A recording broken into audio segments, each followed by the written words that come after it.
Hi, welcome back guys. This is your friend, the fanfiction guy. Back with amazing fanfiction. This is the series of What If Gamer Deku Maxed Out Stats. Now before starting, please give this video a like and subscribe to the channel if you want more videos like this. Now let's get into the fanfic. A family of 4, Yagi Toshinori, Yagi Inko and their twins Izumi Yagi and Izuku Yagi, notices signs of Izumi's quirk appearing. With joys and smiles as bright as day, they are taken to their private physician to find out their quirks. Well, Mrs. and Mr. Yagi, I have good news and bad news. The doctor says, causing both the parents grimace, that there might be something wrong.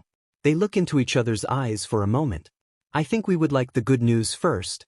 The mother of Izuku and Izumi Yagi says with hesitation in her voice. Toshinori only nods in agreement. Well, it seems that your daughter, Izumi Yagi, has an extremely powerful mix of both your quirks. We checked the blood quirk cell count to see how much impact her quirk gene has had on her overall body structure along with any abnormalities, thankfully of which there were none of. Her quirk is a very powerful form of telekinesis. With the readings she is giving off, she may even be able to lift buildings with her quirk. Along with this, we have found that her muscles are more compact and her bones are denser, meaning she might also have an aspect of strength enhancement. She has a reading of 9,041, which is even stronger than your quirk test count, Mr. Yagi. That's amazing. She can become one of the top, if not the #1 hero. Yagi says, hugging his wife and daughter enthusiastically. Izumi smiled gleefully at the praise she was receiving. Izuku was happy for his sister and wondered what quirk he got with an almost infectious smile blooming on his face. The troublesome news is that your son is quirkless. This causes both Toshinori and Inko to tense up only to look down at their beaming daughter and forgets their worries. Izuku is frozen in shock, his dreams crushed. He had his mom and dad to support him, so maybe he could still become a hero, right? Mama, Papa, can I still become a hero? Tearful Izuku asks with an almost pleading tone in his voice. Oh. Those with weak quirks or have no quirk at all would only be in the way. Maybe you can become a cop or something? Yagi says with disinterest as he shifts his attention from Izuku to Izumi, not noticing his dull and broken eyes, echoing like a void. He looks to his mother for any hint of hope, but she doesn't even spare him a glance as they begin walking away with Izumi, hand in hand, leaving Izuku to follow them, almost like a shadow in the back of their minds. The doctor looks at Izuku with a smirk on his face. Useless brat. I wouldn't even be surprised if they put him in an orphanage, he says as he unscrews his flask of whiskey. A time skip brought to you by a chibi Izuku sitting in the corner wiping his tears away whilst they celebrate Izumi's birthday. 2 weeks later. Hick, why can't I do anything? Izuku cries to himself, he just wants to leave, to disappear. Why can't they accept him for him? What does a quirk have to do with being their son? He was amazed by Kachan's quirk and wanted to be like him. Why was he the failure? His eyes sink like a hollow void, further and further. Until he got a ping on the computer. It was an advertisement. Nervegear coming soon. Those who wish for a different reality, those who wish to prove themselves, be prepared for the newest technological titan. The Nervegear allows for an otherworldly virtual experience. Full dive into a different reality with overwhelming visual experiences. Join a world where quirks don't matter. Join a world designed for you. Mama, Izuku says as he looks towards the green-haired figure writing recommendations to pro-hero classes for her daughter. Mama, can you buy this? He says as he holds up his laptop, showing the Nervegear advertisement. Not right now, I'm busy, she says as she didn't even spare a glance at what Izuku wanted. Izuku noticed this and held his tears as much as he could as he left the room, only to release his tears like a waterfall out of her view. Do they hate me because I'm quirkless? WG. What if everyone at school hates me as well? Kaken was right, I'm just a useless Deku? Izuku's eyes drifted over to his father's credit card. He looks uncertain before being reminded of what they said to him. They celebrated Izumi's birthday and left me to cry alone. With his thoughts becoming darker and darker, he took the credit card and pre-ordered the Nervegear. I grab my backpack with a smile on my face as I go to meet Kaken and Shokuen for the first time in a while. I see them at the entrance as I wave to them. I see my sister speaking to them for a moment before returning an odd look towards me. Kaken. I missed you. Izuku says, drawing stares from around him. You useless Deku. Why are you even here, bothering, you quirkless freak? Kaken says with a smirk on his face as he explodes his palms for intimidation. Do you really think you can be a hero without a quirk? Izumi says as she looks down on me. Shokun also looks at me with disgust, but I'm not even worth his breath to speak about. I can. I will show you I can be a hero, I say with a confident tone. Izumi returns a sad look but quickly replaces it with a mocking smirk.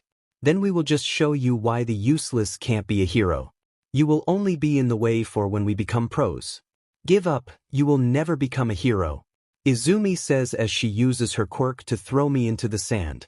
I look up to see Kaken hit me with an exploding palm which scars my shoulder. Shokun uses his fire to burn my stomach as I cry out in pain from their combined attacks. They continue their onslaught until the bells rung for class. Every time I turn around I see Kaken, Shokun or Izumi-chan looking at me with an almost threatening stare. I get called out by the teacher for not paying attention. I drop my head onto my desk as I become more and more scared. I take a different route and head out to school, early. I'm too scared of what they're going to do to me. I don't want to be in so much pain. As I'm leaving I notice a girl being surrounded by a group of boys. She looks uncomfortable but they keep saying about how amazing her quirk is. I can't say I'm not jealous. They scatter as they see a group of girls approaching the chestnut-haired girl. They shout about how she was stealing all the attention and begin to gang up on her. I get worried as even though she might have an amazing quirk, I don't think she can fight 7 people at once. The girls begin to attack the girl. I rush in to stop them taking a punch to the face.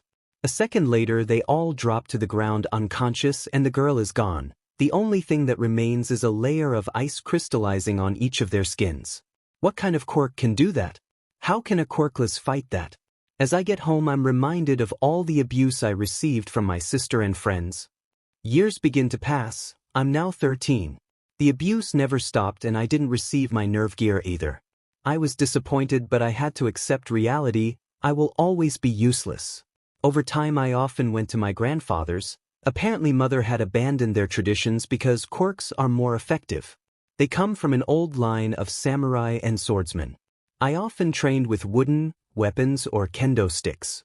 It was brutal but it got my mind off of things. Izuku Midoriya, pay attention. What the hell are you calling me out for? How about you try learning something? I am years ahead of these asshats. I probably have more knowledge in science and biotech than you have in your pinky. So next time you try calling, get your damn facts straight. Izuku shouts in an annoyed tone. This is why quirkless should learn their place. Go to the principal's office. Izuku rolls his eyes and leaves for home. The principal doesn't like dealing with the quirkless freak, so he doesn't even care if I get punished. The teachers here either have to be drug addicts or just got out of being isolated for 20 years because they are stupid as hell. When I got home I noticed a wooden crate. I pried it open and shock overwhelmed my core as I noticed that the Nervegear finally came.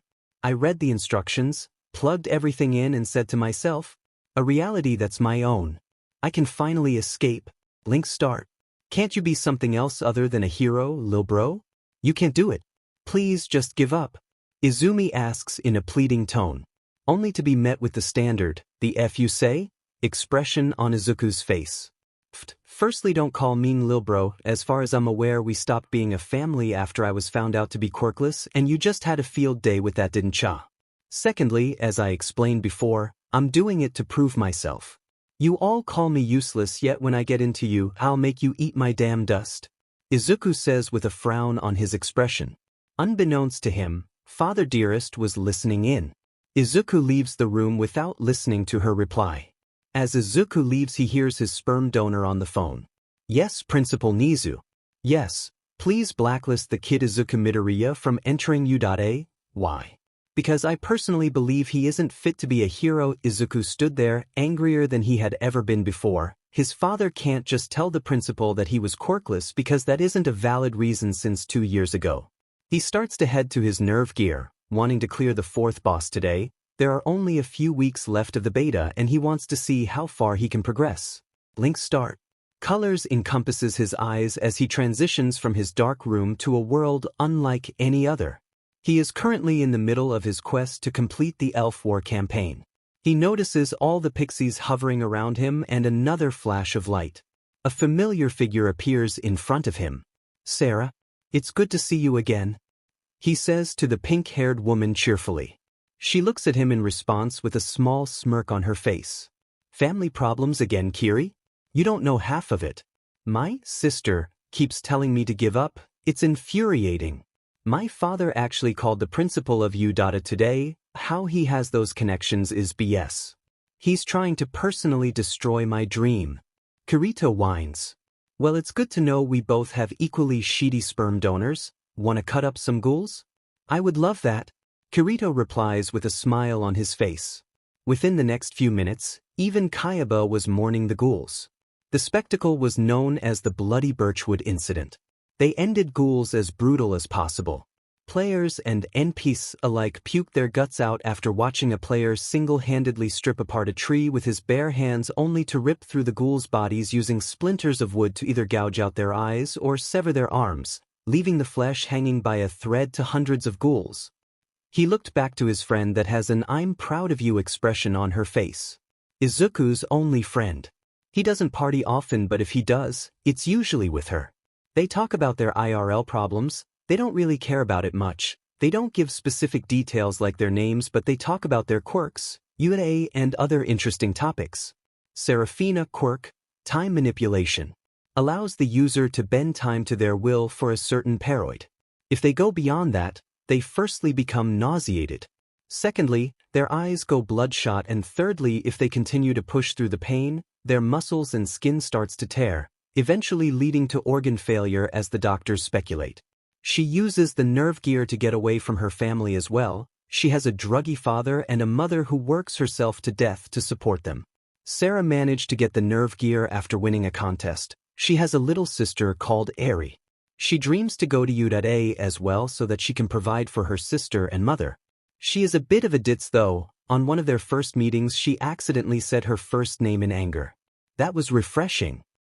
My parents are going to be back soon. If they catch me on this, they will probably throw it away," Kirito says with slight dismay in his voice. "I don't worry about it. I'll see you next time. Don't forget about the boss raid this Friday." Sure. By Woody," Kirito mentions in a teasing tone. "Don't call me that," she shouts, only for Kirito to leave halfway through. "God foo damn it, you living piece of I'm not the Woody. You're the Woody you." Izuku awakens with a satisfied grin on his face before packing away his equipment. Knock knock. Izuku opens the door only to reveal some surprise guests. Bakugo and Todoroki. "Oh, it's you too. Are you here for Izumi?" "Shut it, you bastard. We are here for you. Your sister does everything for you. You need to learn, you goddamn place. If you ever think about going to OOOH, I will drop you off a building myself. Maybe then you will finally get a quirk, you trash. Izumi is like a sister to me. You keep hurting her, I won't hold back.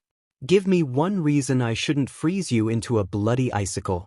"Oh, you can try, but you probably have better luck by sticking it up your own ass. At least you'd get some action that way," Izuku says with a grin before Todoroki actually shoots a pike of ice towards Izuku's shoulder. For a split second the ice and Izuku disappear only to discover that Izuku smashed the icicle pike against Todoroki's temple, knocking him out. Bakugo looks on with confusion before firing an explosion at him. In response, Izuku grabs his arm, twists and throws him over his shoulder out of the two-story window, straight into the trash heap. Izuku wipes his hands in satisfaction before grabbing Todoroki and yeeting him out the window as well. "Oh, I forgot to take out the trash," Izuku murmurs to himself before throwing the liquidity sheet-covered garbage bag and throwing it out the window onto Bakugo's head and, of course, his wide-open mouth. He puts his hand next to his ear, enjoying the screams and cries of sorrow mixed with literal sheet going down his throat. Phew, that was fun. Time to begin my training for today. 100 push-ups, 100 sit-ups, 100 squats and a 10 kilometers run, Izuku says as he stretches his limbs before running out of the door. Am I balding? Not just my imagination. Anime logic like that doesn't exist. Right? Ring ring. Izuku looks down at his phone and notices that it's Seraphina. Hey Woody, how's it going? Izuku says as he pulls his phone away from his ear, almost instinctively as hell rained down from his speaker. 10 minutes later. You done? Yeah, I'm good. Tough. If I didn't know any better, I would think that you love that name. We agreed not to talk about the incident. Fine. I'm surprised you called me. We usually just text, Izuku says as he thinks back to Seraphina actually giving him her IRL number like the ditz she is. Did you see the forums? Apparently there's going to be a new update to Aincrad. They sorted out a bunch of the balancing issues and are going to release an official announcement next month in the Central Coliseum. Apparently it's a Q&A from Kayaba Akihiko himself. I'm so hyped for it. Oh my god, I saw it as well. He said in his last Q&A that he was quirkless. It took the world by storm that someone could make something so amazing yet have no intellectual quirk. He's an inspiration. Just from him I heard that since then the quirkless population suicide rate has gone down by 30%. I mean it's still like 50% but figures like All Might are reducing it further. You know, I took up science and biotech because I wanted to be like him, right? You never told me that. She says with an obvious pout over the phone. Don't sound so sad, it's too adorable. You dash. Anyway, you ready for the boss raid this afternoon? Izuku says as he tries to dodge the seraph that would have lasted another 10 minutes. Yeah, I heard rumors about certain clear conditions, allowing for a specialist class to be unlocked. It's obvious BS, but because of it, the rest of the raid groups are storming the floors or are trying to bribe our group into giving the location, so we have to move soon. Yeah, it's honestly a pain. I'm heading back home now, so I will see you online. We can talk more then. Izuku says as he begins to hang up. Yeah, of course. See you then, brokeri. You can call me bro, I don't really mind, we'll talk later. See ya, you dash. But that does beg the question whether or not that specialist class is real. It doesn't really matter anyway as it's only the beta. I wonder if I can get a healer companion in the Elven Forest. That might help me when I'm farming solo, or what about a demoni dash? Gash, shut up. You are so annoying with that mutter. The girl behind Izuku shouted with pure contempt, cutting Izuku off from his usual mutter session. This made Izuku smile. He is so loved that they can't stand not paying attention to him. Well darling, you shouldn't be so abrasive about it, it's very unwomanlike. My name is Izuku Midoriya, what's yours? What? Dare call me a man? She says with fury in her eyes, drawing back her fist. Wait, that's not what I said. But aren't you actions the complete opposite of what you're saying? Izuku testified, trying to dig himself out of the bottomless void he is currently falling through. Stella Vermilion, she whispers. What was that? Izuku asks, putting his hand next to his ear comically. Stella Vermilion, you have disgraced my name. I challenge you to a one-on-one spar. She spat out, trying to slap Izuku in the process only for her hand to be caught with ease. Okay. Pulling his best Saitama face, allowing time to transcend itself to skip 5 minutes into the future. Are you ready? She shouts with confidence. She should really tone it down a little, just saying, sure, take this, she says as she throws a metal blade at him. Blade first. What the hell, lady? Are you crazy? Izuku shouts with annoyance in his tone before catching the blade and doing a flip at the same time like the pro he is. Oh ho ho. Calling me a man, and now you call me crazy? I will roast you like the pig you are, she says as she draws a fiery blade from existence. Are you asking me out to lunk dash? Stella clashes down with her sword, destroying the ground. At least you aren't completely incompetent, my dragon breath is 3000 degrees Celsius. If you were hit there, my name would be carved into your gravestone, she says as she continues an onslaught of attacks only to be blocked every time. But why won't you fall? Well, I'm about to end this anyway. I don't like anime fights. They try to prolong them for extra story or just to reach the 20-minute mark. It doesn't matter to me though. Well, unless the animation is good like Demon Slayer, then they get my approval. You think you can beat me? She says as she raises her sword into the air. Izuku says as he ducks under the attack whilst throwing his sword at Stella. She dodges the blade only for Izuku to appear behind her, catching the sword and holding it to her neck. I win, Izuku says with a cocky grin. The taste of victory is sweet, the sounds of it though are. Can you stop crying? I'm trying to inner monologue. Sight, let's try this again. My name is Izumi Midoriya, it's nice to meet you. Stella Vermilion, pleased to meet your acquaintance. Well then, that was a lot of fun, it was fun meeting you, however I have to get going.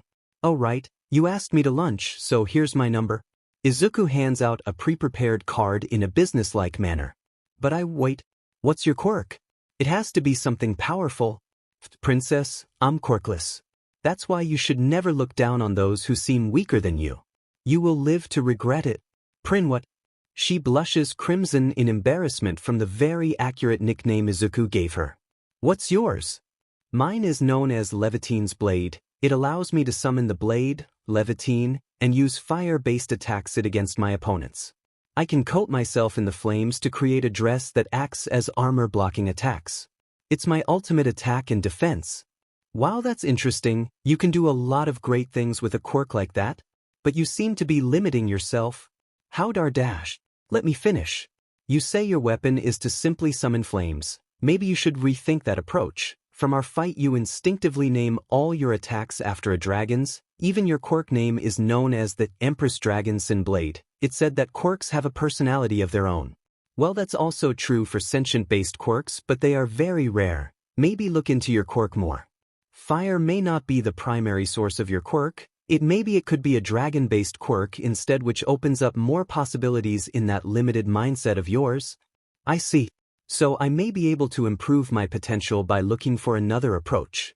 Thank you, and for the record I'm sorry for attacking you, she says in a clearly sincere tone. Oh, it's fine, I've had much worse. Much worse, I want to be a hero in the future. You know, being quirkless has a fair share of hate. Even more so if they want to be a hero. Wait, what was my point again? Oh right, anyway, don't be too hard on yourself. You should also know that yesterday is history, tomorrow is a mystery, but today is a gift. That's why it's called the present. So I've already forgiven you, Izuku says with a happy smile spreading across his face. Then wait, did you really just quote Kung Fu Panda to me? Nijirundeo. What the hell just happened? Izuku Midoriya, 13 years old. I opened the door to reveal a sobbing Izumi. If she wasn't my biological sister, I would have slammed the door on her face. Dad was injured again. He was involved in a villain attack.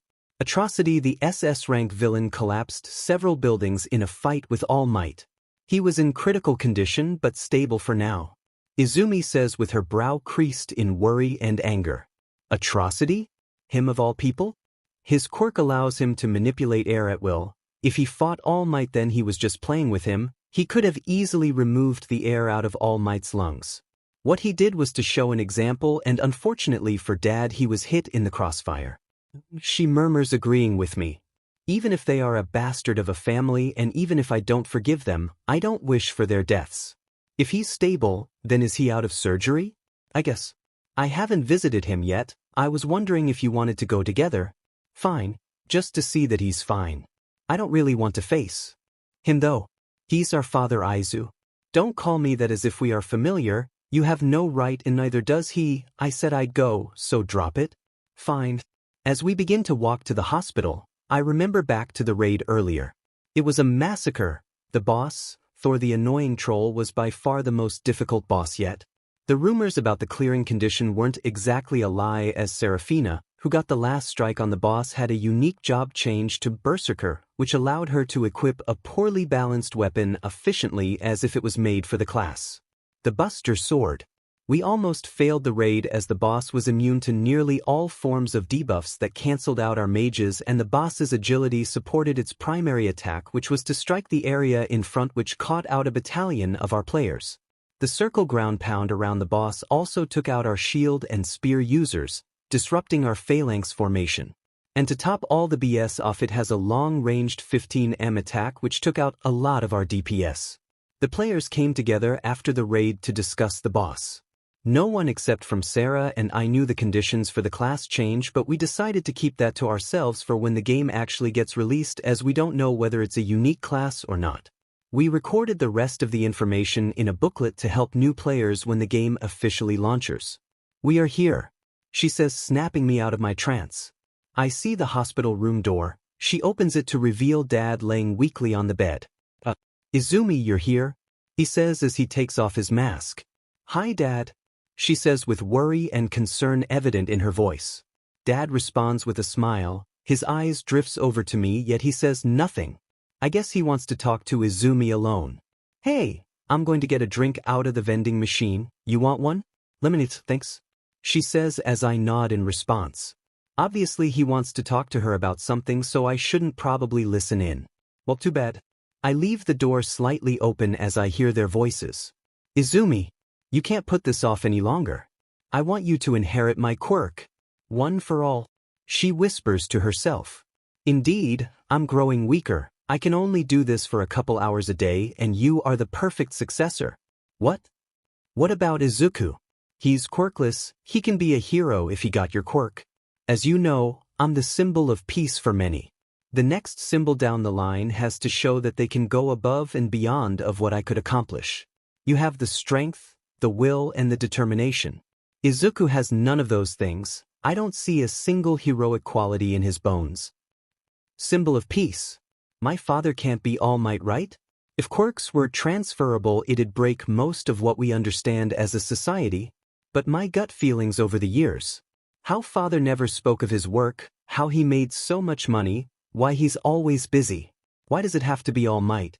One of my idols, the one who stated that anyone can be a hero if they try. But why? Why does it have to be him? I accept, she says with a smile. Completely ignorant of the wrath of Izuku. Good. Now eat this, he says as he momentarily buffs up, revealing his form and confirming my thoughts.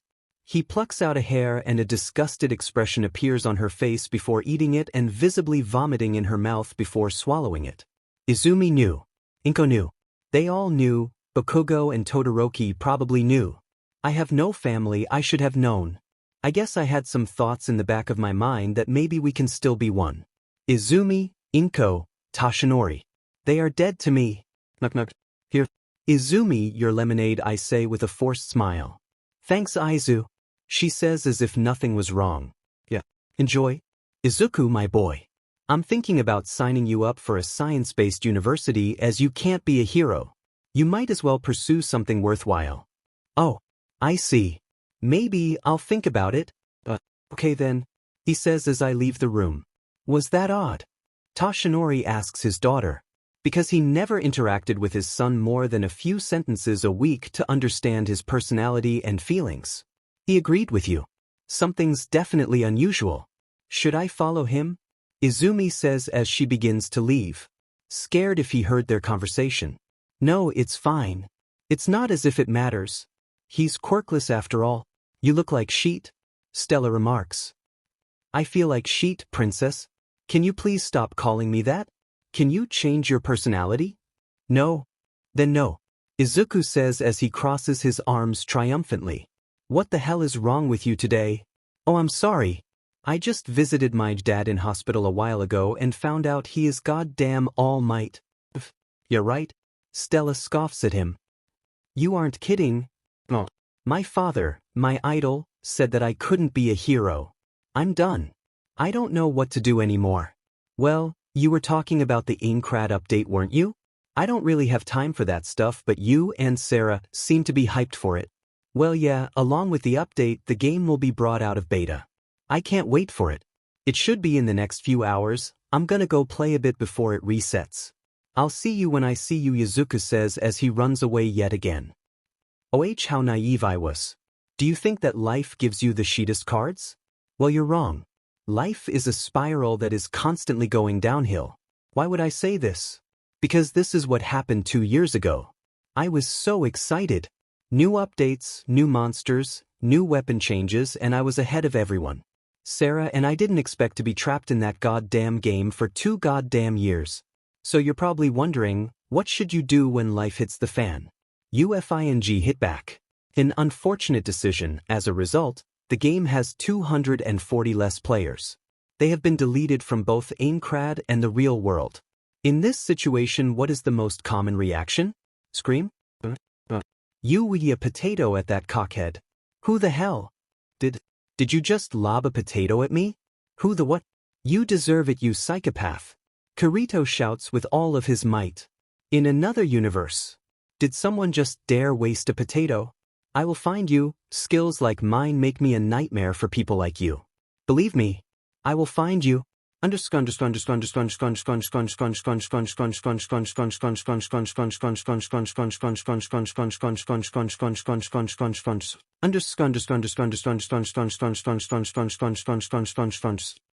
Nice, Sarah says as a mirror appears in our hands.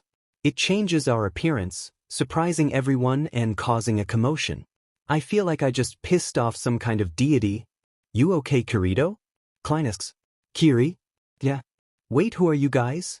Sarah? She says as she looks towards me in shock. It's probably because I look much younger than my avatar. Klein. What the hell? Wait, so that's what you really look like? Goddamn, John is a dumbit. Wait, how do they have our dash? Kirito murmurs in realization. The scan. There's a high-den dash. We know. You don't have to monologue.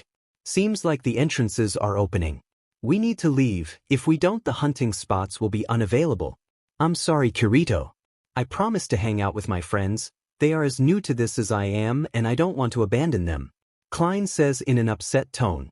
That's fine. Send me a friend request. We can meet up later if you want. Sarah, let's head out. Is this really happening? Are we really stuck here? What about Eri? How will she survive without me? You said your mom's covering it, right? The government wouldn't sit by whilst we all die. They will probably put us in hospitals free of family expenses. Promise me something. What? Kirito asked with a confused expression. The likelihood that we clear all 100 floors and are still alive at the end of it is low. Remember all the deaths in the beta? So promise me if you survive and I don't make it, look after Eri. She means the world to me. We won't die. Get that in your head. We will get out of this game together. Kirito shouted with all his might. His confidence or willingness to survive gave Sarah hope.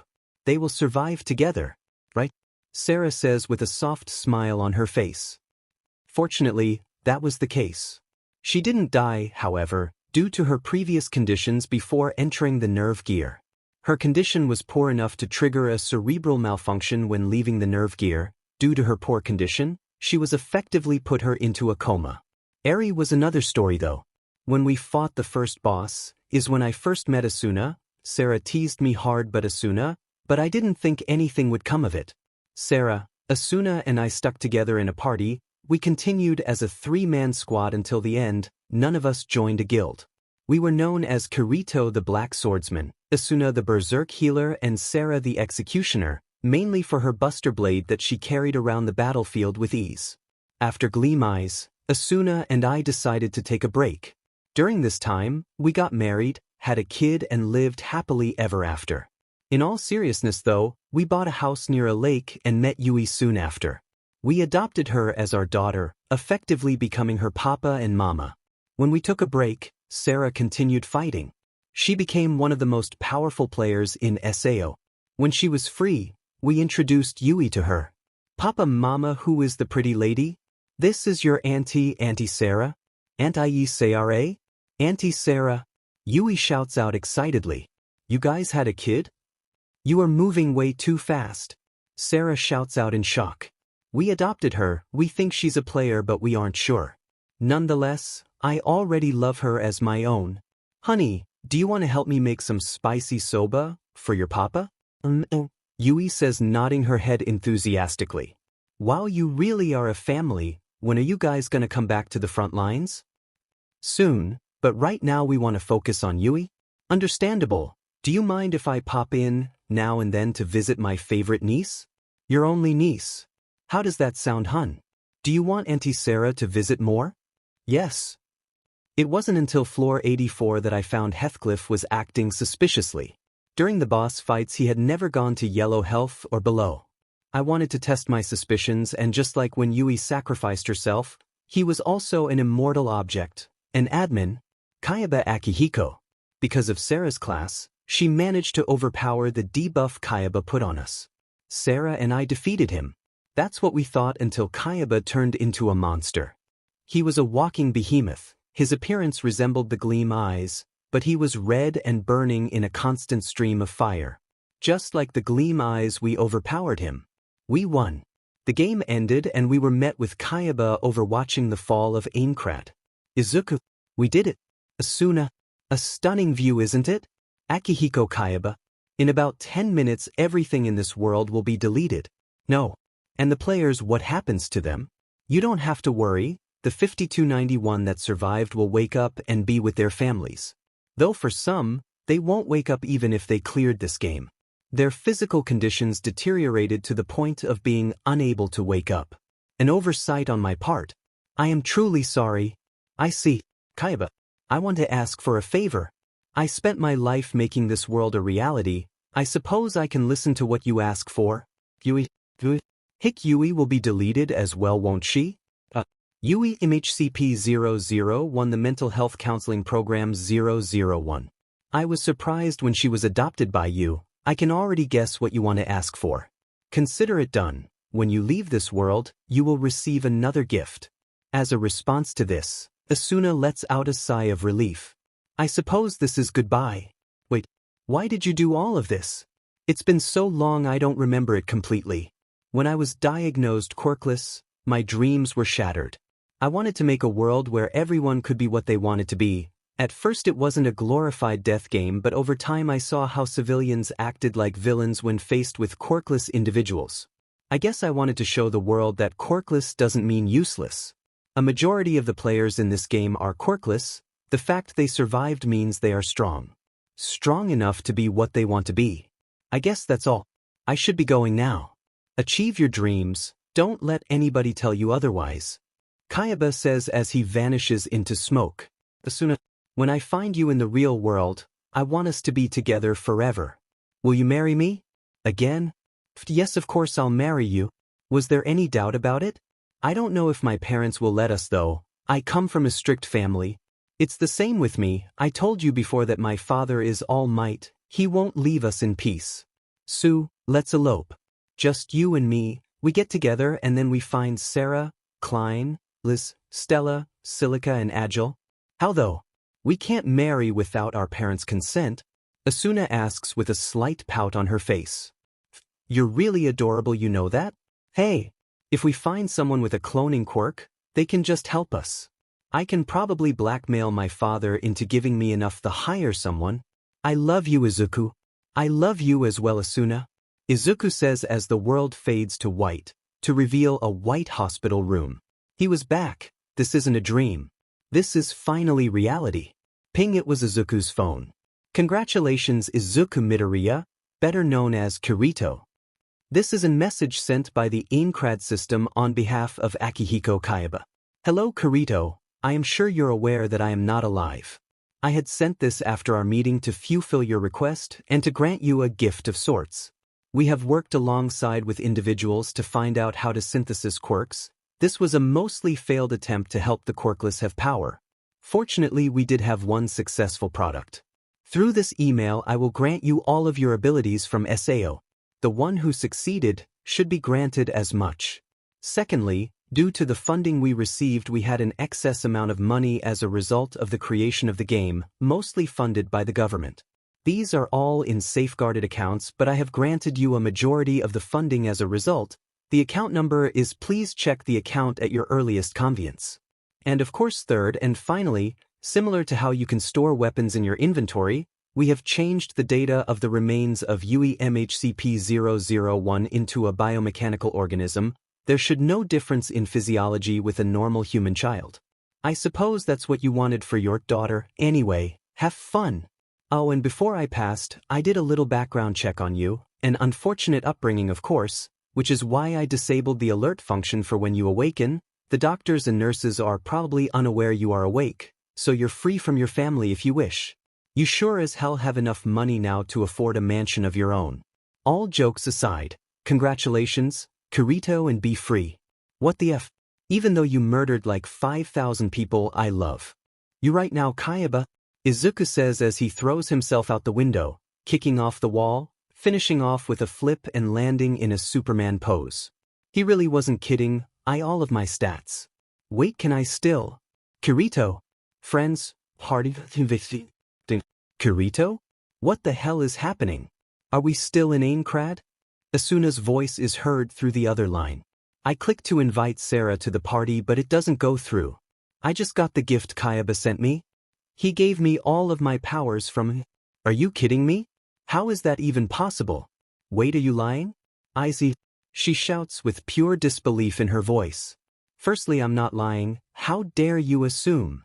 Secondly, I don't know. But I do know that I have a rapier to return to you after I finish the final boss off.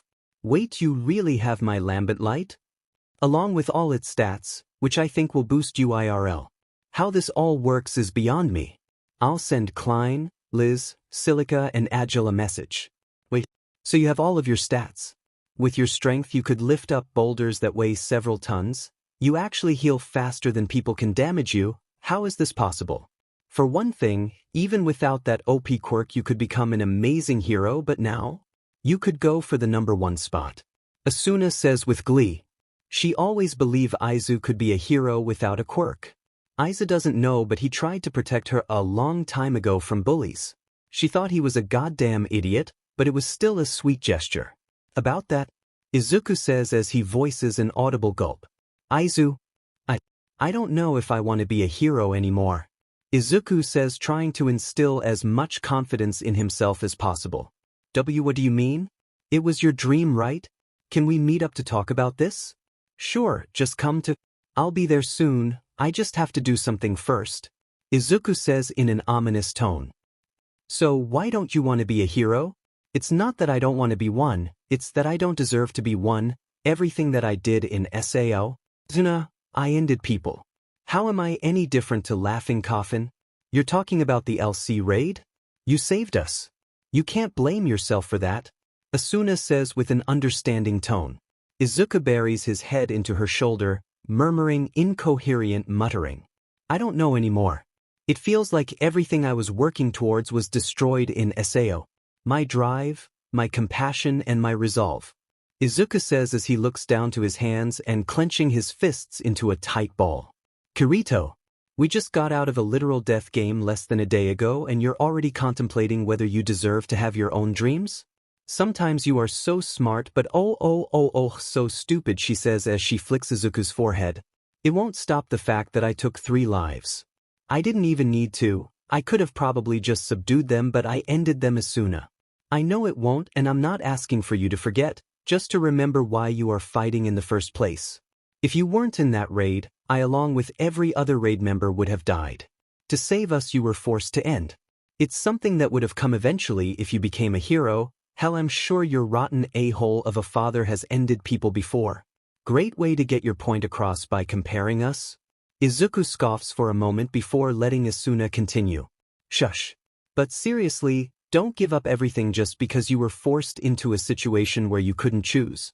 She says, trying to be truthful but trying to also cheer him up. She hates when he's mopey like this. Thanks Asuna. Izuku says as he wraps his arms around her, embracing her with a hug and then leaning in for a kiss. It was brief but both of them enjoyed each other's taste. They let go of their kiss, leaving a string of saliva to fall to the ground. Cough on other matters, you still have Yui in your inventory, right? She says, trying to hide the obvious blush on her face. Yeah, but I think that we should wait until we get married. Izuku says as he rubs his ring finger, where his missing from SL was. Our rings, she says with a defeated expression, causing Izuku to giggle to himself in satisfaction. That's hilarious. I love your expressions, it just wants me to tease you more. What? She says, causing Izuku to drop down to one knee. Asuna, I love you. I know I've done this once already and proposed twice and we're already mong, you know I'll just get on with it. With my inventory, I could take pieces of the game along with me. That includes my ring. I couldn't obtain yours unfortunately, but before we ended our little chat earlier I went to a ring dealer and coincidentally the manager, Ms. Yaoyorozu, had a duplication quirk. As it's duplicating data, I was able to change the engraving so it's like your original. Izu, she says, covering her mouth, trying her best not to tear up or cry. You're probably wondering how I could afford all of this, right? He says, getting a nod from Asuna. Kayaba actually sent me the leftover revenue for his game. I'm presuming it also meant the sales of SAO, as I'm pretty sure I have a higher net worth than Endeavor currently. Are you kidding me? She says with pure shock on her face. Not at all. So Asuna, will you agree to my proposal for a third time? Izuku says with his best puppy dog eyes. Nope, she says, completely dismissing him. PFFFFT, you should have seen the look on your face. I think that's the first time I've seen you pout. Yes, I'll marry you, you dumbass. Whatever. Izuku says with an obvious pout. I found a way for us to be wed, even if it's not exactly legal. Asuna responded with a curious gaze. If they didn't need to tell their families of their engagement, it would be for the best. Izuku hates his family and Asuna's mother would probably forbid it, but they can't do anything if they are already married. Well, all you need to do is bring your family registry and I'll do the rest. How about that? Sure, she says with slight suspicion in her voice. They can take this. It's dangerous to go alone, Izuku says as he throws her lambent light towards her. Sheathed, of course, he isn't a ditz like Stella. Can you stop with the references? At some point it's going to get old. Never. How am I married to you? Asuna says with a completely exacerbated expression. I'll see you then, my love. Izuku says with a famous Aoyama wink. Okay, you cringy protagonist, just get out of here already. Just want to point out that there are multiple dual wielders in SAO. You're Jiren, right? Izuku asks, trying to confirm his suspicions. Who wants to know? Kirito, the savior of SAO? You're some celebrity kid. I'm surprised you found me, Jiren says with a slight smile on his face. If it wasn't for my tracking skills, I would still be looking. I guess you really are an information broker. I need to hire someone with a cloning quirk. Nothing serious, it's just to forge false marriage documents with parental consent. I suppose I can get in contact with a friend of mine. His name is Twice. He can clone himself, but he needs the exact measurements of them along with an image to identify the characteristics. No problem. How will your payment be? Cash, Kirito says as he opens his duffel bag full of stacks of cash. For a kid, you sure are loaded. What can I say? I aim to impress. Oh right, kid, just a warning, be careful with his girl. Toga is cray-cray and will bite you. Whatever, where and when will we meet? Izuku asks curiously. 5 hours from now is fine. Gotta give premium service for the big spenders. Sure. Izuku replies skeptically. That should be enough time to get all the right documents in place. After getting all the necessary information, family registries, and Twice, we can finally meet up. Surprisingly, getting their measurements was easy, just check their clothing. The registries were a bit more difficult. Nice to meet you. I effing hate you already. I don't worry about it. I'll put a bullet in your head before you can care. Let's just get this over with. I don't want to do this. Fine, I've already sent you all the necessary info. Do you think you can do it now? Sure, here, kid. Nah, I don't feel like it. Twice says as he begins to make clones of Inko Midoriya and Kyuko Yuki. After they've done their task, they will disintegrate. They won't. Thanks, you will get your payment from Jiren. Twicey, why are you taking so long? I still want to snuggle. A blonde-haired woman with messy buns shouts from the car window. I have to go. Time to make a cat purr. Twice says as he begins to leave, leaving Kirito with the clones of Inko Midoriya and Kyuko Yuki. Ring ring. Asuna, let's meet up at the marriage registration office. Have you finished everything on your end? Ye, sir. Ma'am. Asuna responded defiantly. Sir. Ma'am. Sir. Ma'am. Asuna shouts, almost screaming with annoyance. Ma'am. Kirito shouts out, to confuse Asuna. Sir. Ah, god damn it. Heh. It was super effective. Dodododo do dodo plus 15 XP. Izuku is evolving? Alright, I'm heat, what the hell? Mother, what are you doing here? Asuna shouts out with shock and surprise. I'm here to support your decisions, sweetie. The clone says with a fake smile. What did you do to her? Is she mind-controlled? What's the limit? Can she cook brownies for eternity? She's a clone. A clone? So that's what you did. It looks so real, she says with awe evident in her voice. I'm not an it. I am your mother and you will treat me as such. It sounds like her too. Asuna visibly shivers. I don't have to worry about my mom. She probably doesn't know I'm here, he says, causing Asuna to hug him. Ready to do this? Yeah, I'm just a bit nervous. Don't be. After this I'll hack into the police database and create a fake identity for Yui. Okay. What? We'll discuss it later, Izuku says as he steps inside the government office. Sai proof of identification? Here are passports, Izuku says, putting down both passports. Certificate of marriage notification? Here. Certificate of no impediment? Our family registers are here. Birth certificates? We have our mothers as witnesses, but we brought them also, Izuku says as he puts the rest of the documents on the desk. All right, step through to the office to sign the necessary documents, she says in a tone that screams I am so done with life. We're married. That was extremely anticlimactic, especially for the readers. Huh. What? Anyway, I'll be focusing on getting Yui and identity. I'll also purchase a house, Izuku says with glee in his voice, finally being married to the one he loves most. So time to break into the police database, Izuku says while stretching his arms and fingers. Are you re-dash? Yes. Is there any other wa-dash? No. Yui doesn't exist in this world. If I don't make her an identity, she can be taken away from us and be put into an orphanage. This is the only way where I can guarantee she will be with us. If we took her to the police station, they may not trust us with a child. Who knows? Can I at least watch? She says with a grin plastered on her face. This is why I love you. Asuna pouts slightly. I still wish I was a Midoriya. Well, I hate my family and my name and also you.A blacklisted Izuku Midoriya, not Izuku Yuki. Izuku says with a brilliant smile. Want a Netflix with a tub of Ben and Jerry's ice cream? Can you get me Caramel Sutra? Sure. Izuku says as he does to buy the best ice cream by far, Cherry Garcia and Caramel Sutra. They continued their talk about Yui whilst watching Stranger Things on Netflix at some random hotel. I would have bought a larger estate, but having a mansion would serve no purpose. Having a small house similar to the one we had in Inkrad would have been best. Asuna, I think it's time, Izuku says as he scrolls through his menu hovering over Yui's heart. Please. I want to see our little Yui again. To this, Izuku activates Yui's heart.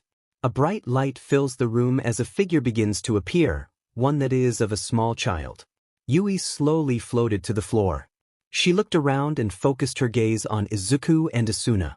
Papa, Mama, Yui mutters with tears forming in her eyes as she rushes to hug her mama and papa. We missed you so much, Izuku says as he tightens their hug. Yui. Where are we, Mama? We're in the real world. SAO is over. You can stay with us forever. Hick, we can be together? Yes, Yui, finally. Why does Papa still have the Aincrad system? I can sense it. We can explain it later on. Let's just prepare dinner for now. Yui nods as she finally can make dinner with her mama again. Izuku is currently laying with Asuna and Yui in his room, which was designed to feel like their own home in SAO. For them it was comfortable, nostalgic, homely. Can't sleep? The entrance exam is in 2 months and I don't want to face my father or sister. Don't worry. I'll be there with you. Thank you, Asuna. You don't know how much I love you. Stop being a cheese. Mama? Papa? Yui says softly, still half asleep. Izuku brings his finger to his mouth, shushing Asuna so he doesn't wake up Yui. He leans in for a kiss before rejoining their hug and going back to sleep. Next afternoon. I think we should meet up with Sarah. Have you been able to get in contact with her? Not yet. I'm starting to get worried. You know how the party function is. They will always see it unless they are unconscious. If she has been unconscious since we left, what is it? I'm thinking about what Kayaba said. He apologized to us specifically for those who didn't wake up after the game. You don't mean? I think Sarah might be in the hospital. Asuna stood there in shock trying to process our best friend being in a hospital. Hell, she's the reason Asuna and I are even together in the first place. If it wasn't for her, I would never have confessed my feelings. She told me to take care of Eri. Because of this, she told me where her residence is. I can hack into the nearby hospital's databanks to see if I can get a location, but we need to get Eri, now. Let's do this, Izu. I don't think you should come. What? She shouts out in anger, nearly waking up little Yui. If you came, we would have to bring Yui, and if she finds out that Auntie Sarah is still in the hospital, it will break her heart. Yeah. But we dash.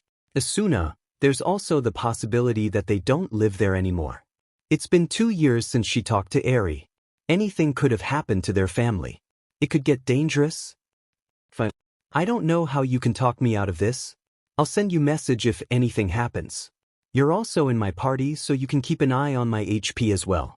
Don't worry, I'm probably stronger than All Might at this point, he says in both a confident and arrogant tone. Fine, get going, you jerk, she says, pouting. Again.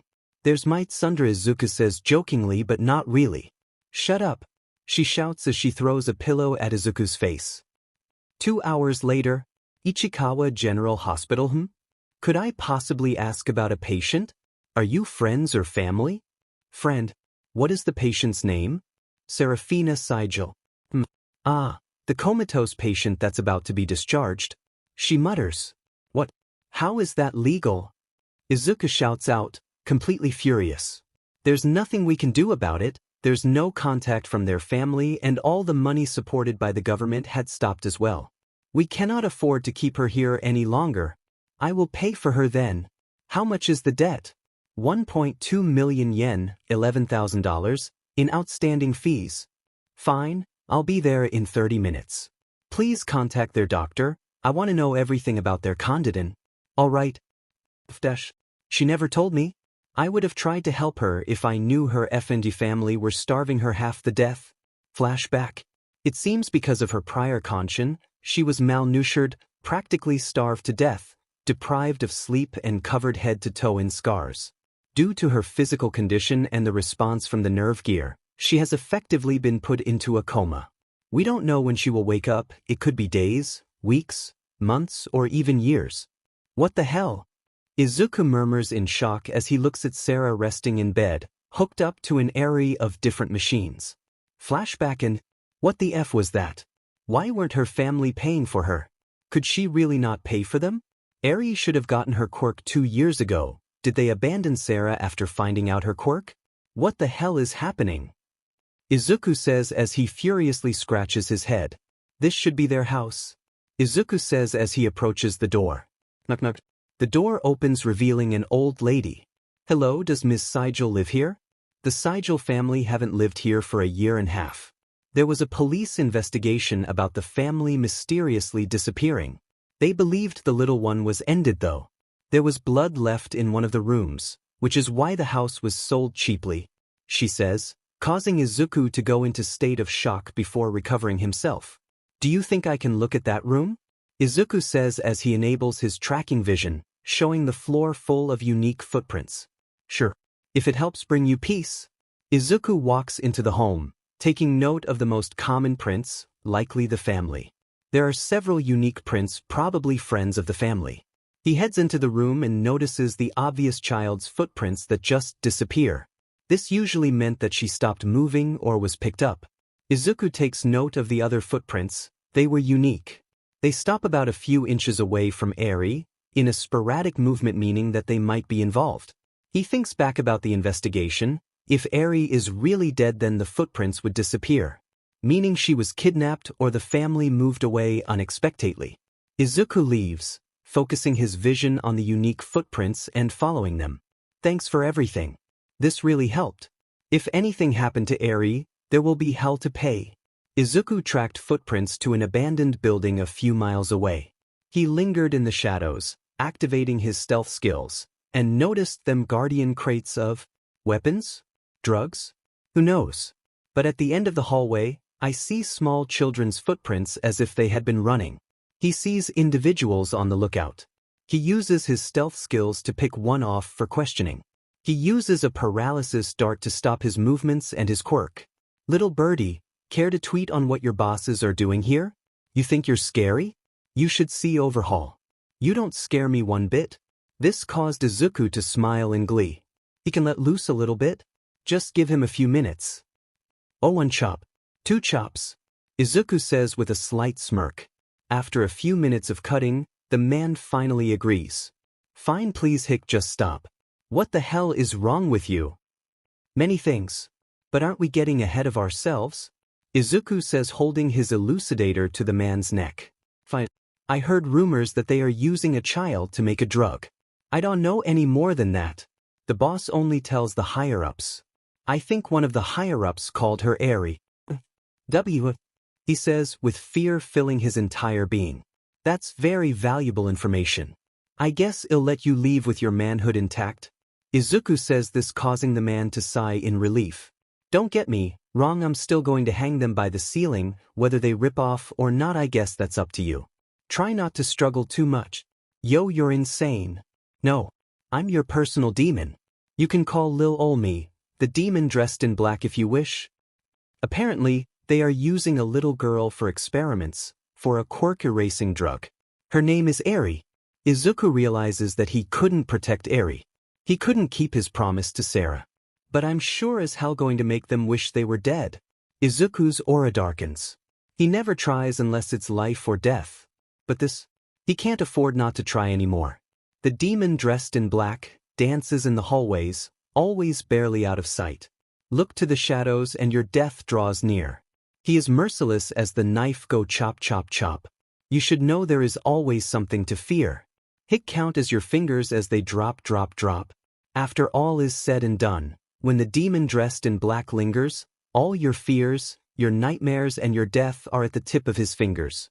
The demon dressed in black leaves a trail of blood on the walls, almost like a shadow. Nothing can Hick touch him. So the demon dressed in black.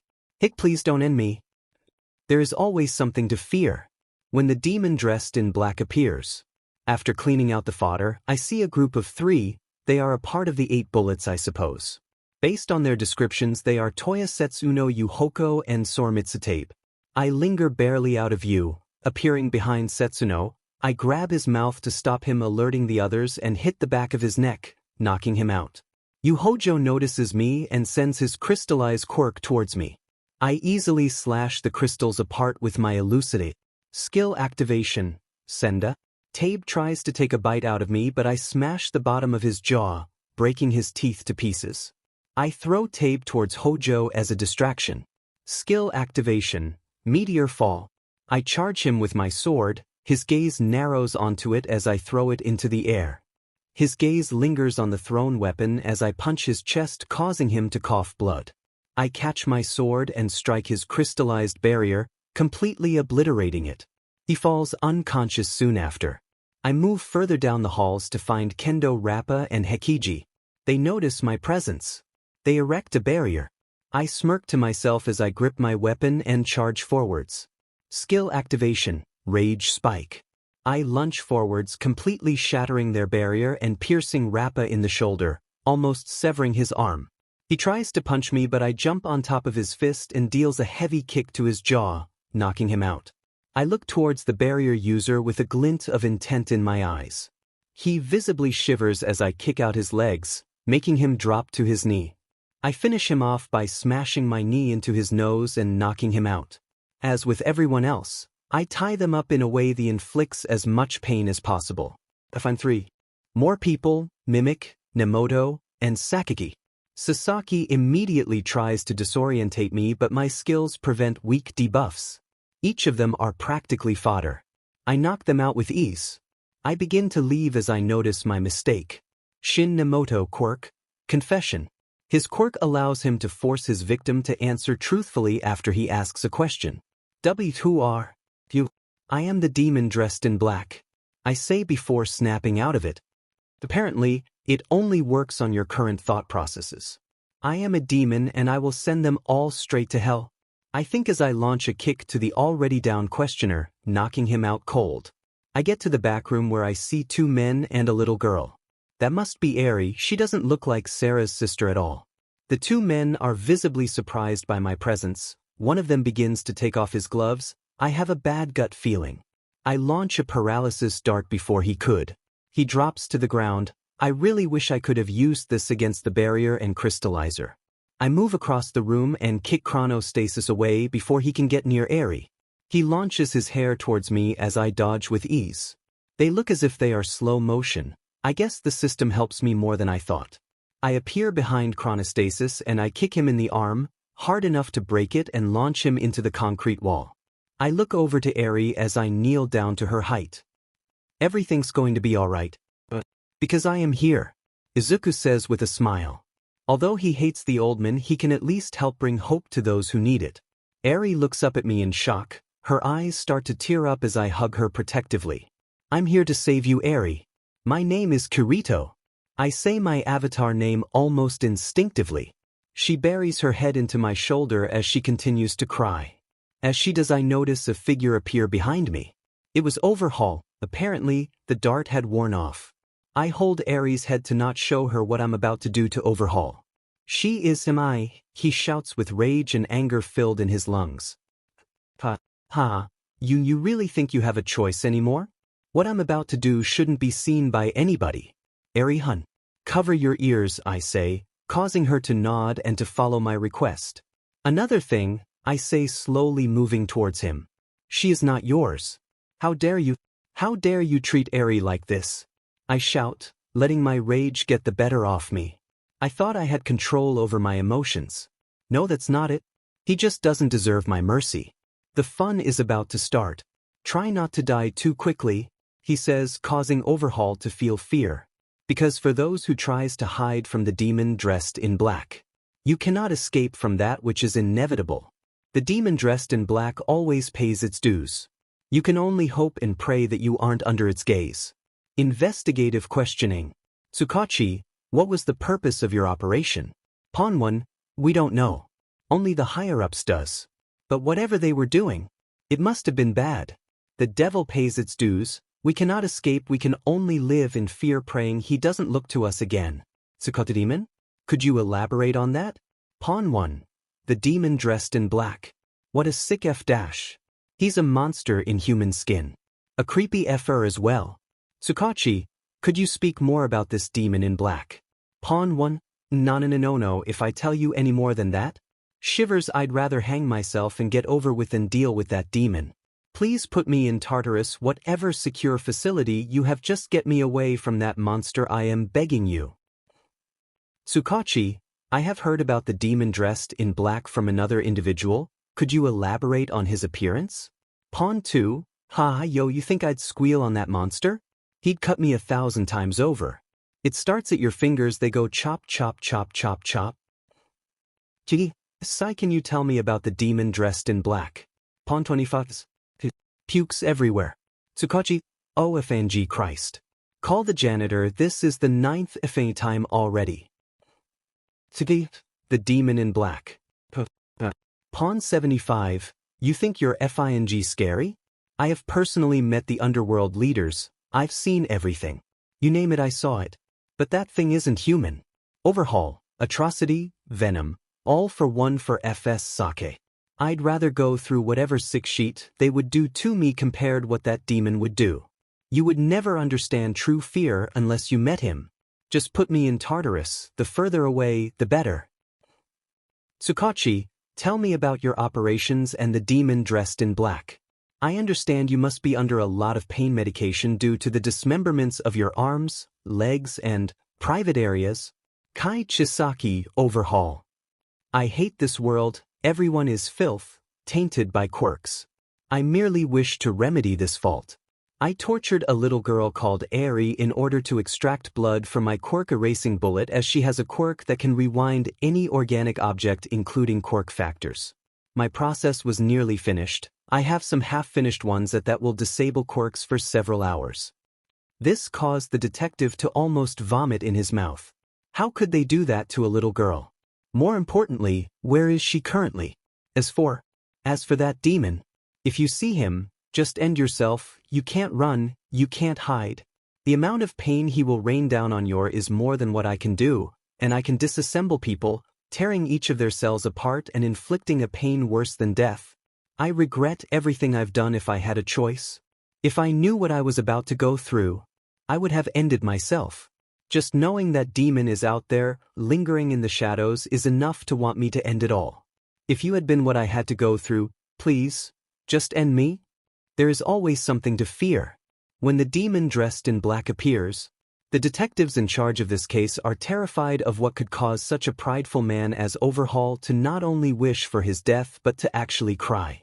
The rumor of the demon dressed in black spread through the precinct and then to the street until it became a local folklore with his famous phrase, "There is always something to fear."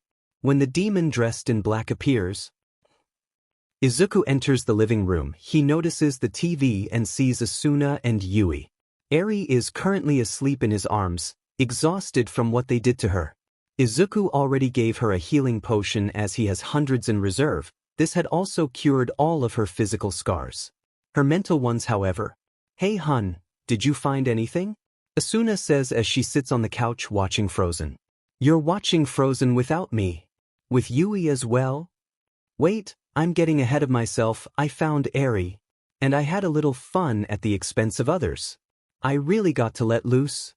"Kiri no." Asuna visibly shivers as that remark, remembering what happened to the monsters on the front lines. "Kiri, yes. I'll tell you what happened in a little bit." Eri is scared of new people. "I was hoping to introduce her to Yui as a sister." Izuku says, in mind with the fact that Yui had experiences with helping the mental health of others, maybe she could help Eri come out of her shell. "You don't mean..." Asuna holds her hand over her mouth whilst stifling a laugh. "Yup, Sarah is about to become my daughter because we are adopting Eri," Izuku says, causing a glare from Asuna. "Great, but that's not how it works, I think," Asuna says with some confusion. "That's what you're worried about?" Izuku says in mock shock.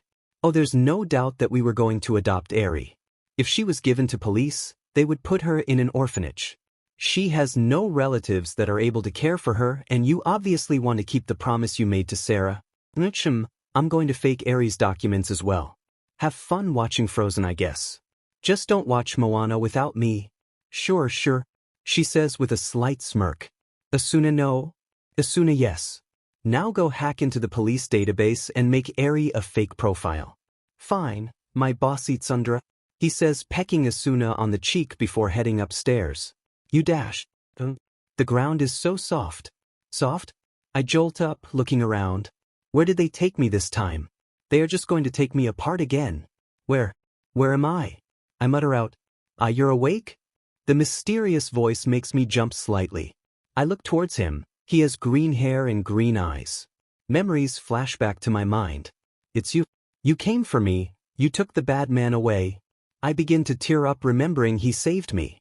"I couldn't leave with you with him, Snowball," he says with a soft smile on his face. "Snowball? What does that mean?" "I promise you, you won't be hurt anymore. You're finally free," he says. He doesn't look like he's lying. Am I really free? Can I be happy? "Pinky promise?" I ask. Sis never broke a pinky promise. "Pinky promise," he says, actually promising me. He's a nice person. "Your name is Kito?" "Ah, that was my mistake. My name is Izuku Yuki. I used to have Kiritu as a nickname. Izuku. I came looking for you, Eri. I'm a friend of your sister, Sarah." "Sarah Nai?" He knows Sarah Nai? "Sarah Nai? Is she okay?"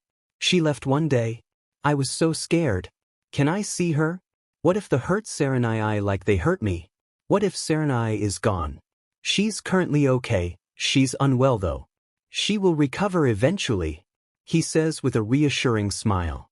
"Maybe I can trust him?" "Do you want to meet my family, Eri? My wife and daughter." "Wife and daughter?" Yup. My wife, Asuna Yuki, and daughter, Yui Yuki. He has a wife and daughter. He looks young. "Do we have to go now?" "I don't know if they are friendly. Izu is nice, but..." "We don't have to if you don't want to. How about this? I show you around the house and then we can go shopping for you?" "Would you like a snack?" "A snack?" "Yeah, breakfast will be done soon. My wife is cooking some cinnamon apple muffins. Her food is the best." "Apples?" "I think I know apples. Apples are tasty." "Yeah, apples. They are sweet, juicy, and taste really nice. Would you like to try one?" I nod to his question. "Let me go get one. The breakfast will be done in about 20 minutes. Izuku POV. Hey, Asuna? It's much worse than we thought. She's scared of practically everything. We are gonna go shopping later and I will introduce you two after. And could you cut up some apples for Eri? If I get my hands on those bastache? Don't worry. They have already been dealt with. That's morbid. But thanks.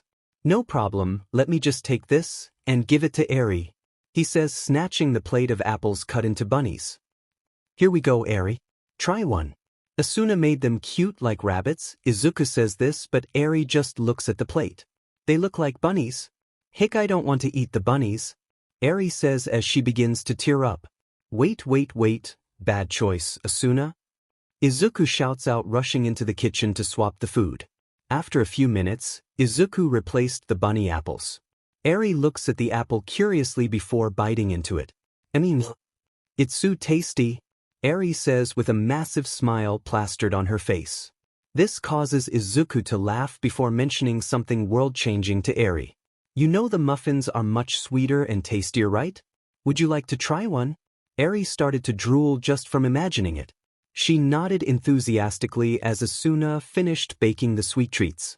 After watching Eri's smile from eating the muffin, we decided we needed to get her some new clothes. Eri, do you mind if I take of those bandages? This caused Eri to jump slightly, but she nodded anyway. As I take the bandages off, she looks at her arms in awe as she noticed there were no scars. How? She says, almost in disbelief. My quirk is very powerful. I can get things people can't imagine. I healed you and cured your scars, I said, causing Eri to break down crying into my chest. Thank you, Izu, she says as she continues to sob into my shoulder. Eri, would you like to go shopping with me? We can get some more treats if you'd like whilst we're out. There's a place nearby selling candy apples that I think you'd like. Yeah, she says whilst nodding. We head out a little while later. She is currently dressed in Yui's clothes, but we got her a dozen dresses. She is absolutely adorable. How dare Sarah hide this bundle of sunshine from me? I will uphold my promise, Sarah. Eri, I think it's time. Would you like to meet Asuna and Yui? If you trust them, so do I, Izu. Perfect, I'm sure you'll love them. Asuna, is it okay if I bring Eri in? Come in already, we want to meet the little snowball. I know you're mocking me, but she is. Come on, Eri, my daughter is around your age. I think it'd be good if you have a friend. Or a sister. Hi. Eri mumbled out shyly. She's so cute. It's nice to meet you, Eri. My name is Asuna Yuuki and this dolt is my husband, Izuku Yuki. The phrasing of this caused a slight misunderstanding. Don't insult Izu. Eri stands up, in front of Izuku, trying to defend him. This caused Asuna to smile. A papa's girl already, huh? Eri, Asuna wasn't insulting me, she was poking fun. It's fine, I say with a slight chuckle in my voice. Poking fun? Eri says, confused. It means that we don't really mean it. Asuna is just trying to be funny. She is failing miserably. Eri agrees with me, obviously. And here comes Yui. Izuku narrates as Yui curiously looks towards us. Mama, Papa, who's that? Yui asks curiously. This causes Asuna to whisper something in her ear, which causes her to have an extremely bright smile on her face. She couldn't wait, huh? Eri, I want to ask you something. Would you like to stay with us? We could give you a home. You could be a family with us. Izuku asks nervously, not knowing how to approach the topic. Does this mean you'd be my papa and mama? She says, almost whispering. I suppose it would. I stuttered out with my old habit. This caused Eri to look at me in complete surprise, shock and happiness. Yes. Thank you so much, Eri says as she begins to cry. Asuna, Yui and I surround her in a group hug which made her tears fall harder. Hair race to the amazing black swordsman and the demon dressed in black Kirito, the berserk healer Asuna and the executioner Sarah. Wait, you heard about Dash? Izuku tried to interject. Cheers. Are those names really necessary? You know it, man. It was kinda obvious when the rumor of the demon dressed in black started going everywhere. It fit you to a T, Klein says, grabbing Izuku over the shoulder. How's married life treating you? Klein says teasingly. It obviously went over Izuku's head. What? How did you figure out we married? Izuku says in disbelief, he hadn't. told anyone yet? He ignores the fact that they are still wearing their wedding rings from SA. I was joking about the game. Don't tell me you actually got married. I didn't even get to be the best man. Klein sobs into the corner. Actually, we want to introduce you guys to two little angels, he says as Asuna walks in on cue with Yui and Eri in her arms. Should we really bring them into a bar? Agile asks curiously. No one's drinking alcohol, man. Loosen up. Klein defended like a champ. You have kids already? Wait, isn't that Lil Yui? How is that even possible? Agile says with shock laced in his voice. Kayaba. Izuku says, causing everyone to go, oh. That explains it. Bitch, they're so cute. Who's this munchkin? Lisbeth screams out, immediately going to hug them. Her name is Eri. We adopted her about a week ago. She is still shy with strangers. Eri looks on from Asuna's shoulder before hiding her head in embarrassment. Oh. So, Kirito, did you manage to find Sarah? That's what we wanted to talk about. Sarah, it seems that she's currently in a coma. This caused everyone to go silent, thinking about Sarah. Damn. Agile lets out. An awkward silence fills the room. We don't know when she will wake up. For the sake of Eri, I hope soon. Why Eri? She's Sarah's sister. This bombshell made everyone scream. Wait. So you're telling me you adopted Eri, the little sister of Sarah? Does that mean Sarah is technically your daughter? I guess. At least I have a reason for my dad jokes now. Don't get me started on that again. Kirito, please don't. Izu, you know I love you. That's why I'm telling you, you're a dumbass. I can't handle the dad jokes again. Lisbeth says, furiously ruffling her pink hair. Oh, I feel loved.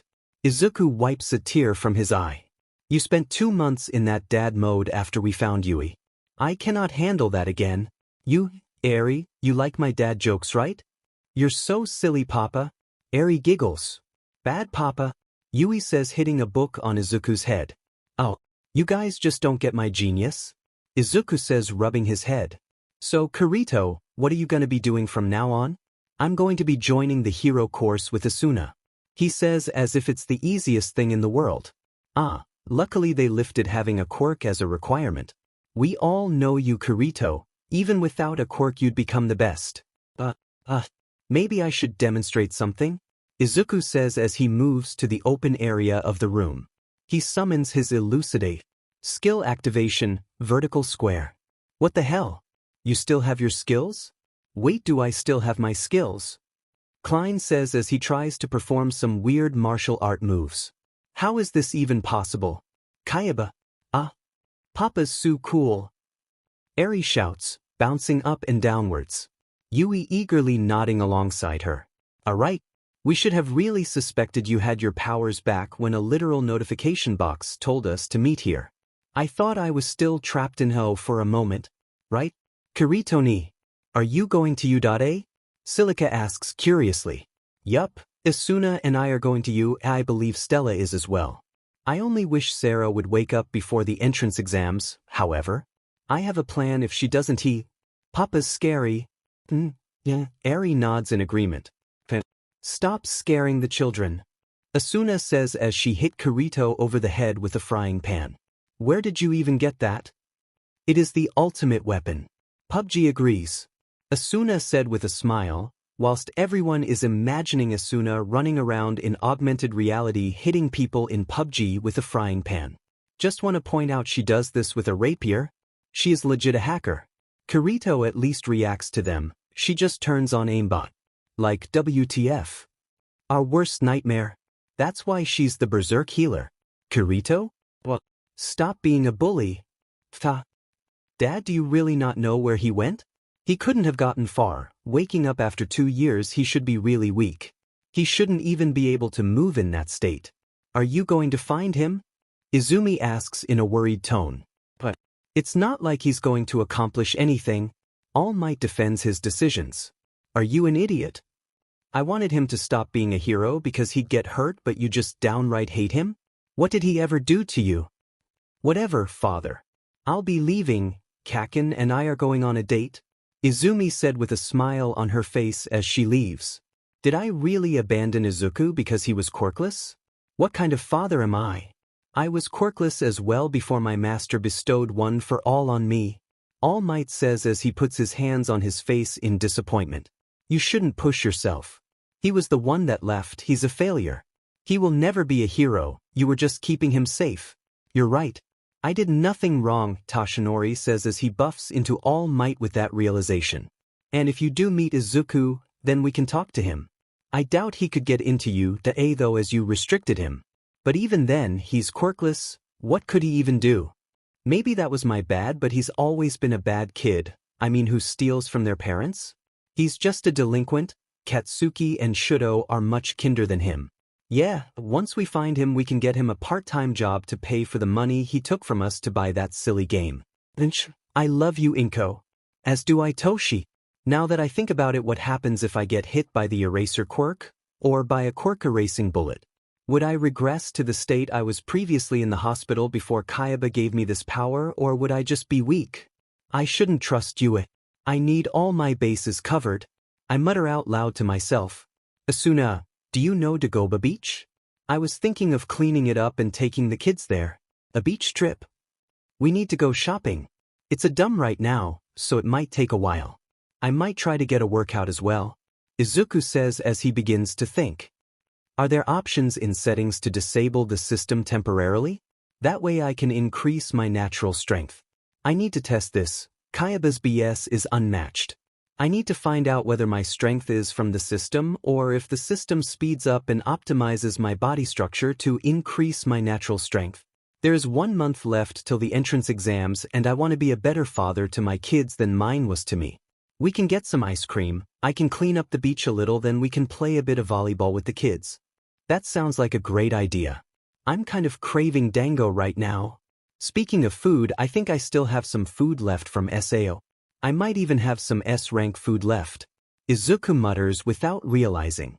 This causes Asuna's to perk up almost as if she had cat ears and stares me with an interesting gaze.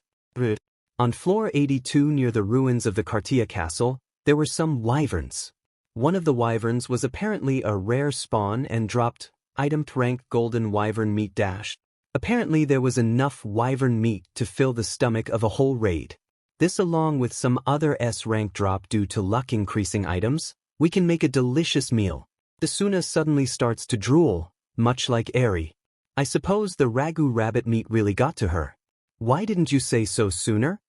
She says as she slams her palm on the table. I haven't been through my inventory in a while, okay? Don't judge me. I'm judging you. No golden wyvern for you then. What? I'll go get the kid. Hee-hee. I love you so much, Asuna. Say as I go in for a hug. We should go out soon, just the two of us. Are you asking me out on a date? Husband, Asuna says teasingly, causing red dusting to appear on my cheeks. I smirk as I pull back my head to stare into Asuna's eyes. Why yes, my lovely wife I am, I say as I lean in to nibble the top of her ear, causing her to moan out slightly. She realizes what she did and pulled away with a red face, brighter than a cherry. What's wrong, my lovely wife? You look like you have a fever, I say with an obvious smirk as I put my hand on her forehead. WWH, what are you doing? Babaka? Asuna turns full on Sundra as I stand there, bathing in all the glory which is my beautiful wife. Too cute, I say as I lean in closer, whispering into her ear.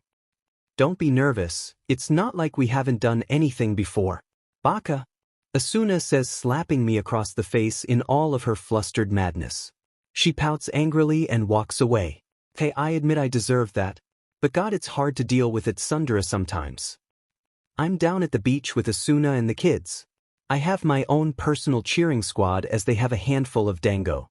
I managed to find a setting to disable my strength, but as I did, my strength didn't change, which lead me to believe that rather making something out of nothing, the system somehow changes my genetics or increases and compacts my muscular strength along with bone density. I tested this by punching as hard as I could, leaving a massive clearing amidst the rubble, and as expected my hand didn't break even though the system is disabled. The system changes my injuries so that if I cut off my arm it grows back just like in the game. If I disable it, instead of a digital injury it becomes a normal one. Along with this, the system disables the inventory and all of my skills, So the only physical change is to my biology. Go Papa go. Hun, are you sure the system is disabled? Yeah, I'm positive. I was cut by a piece of metal that flew towards me, I say as I point to the bloody scratch on my cheek. Asuna storms over to me and pulls me by the ear.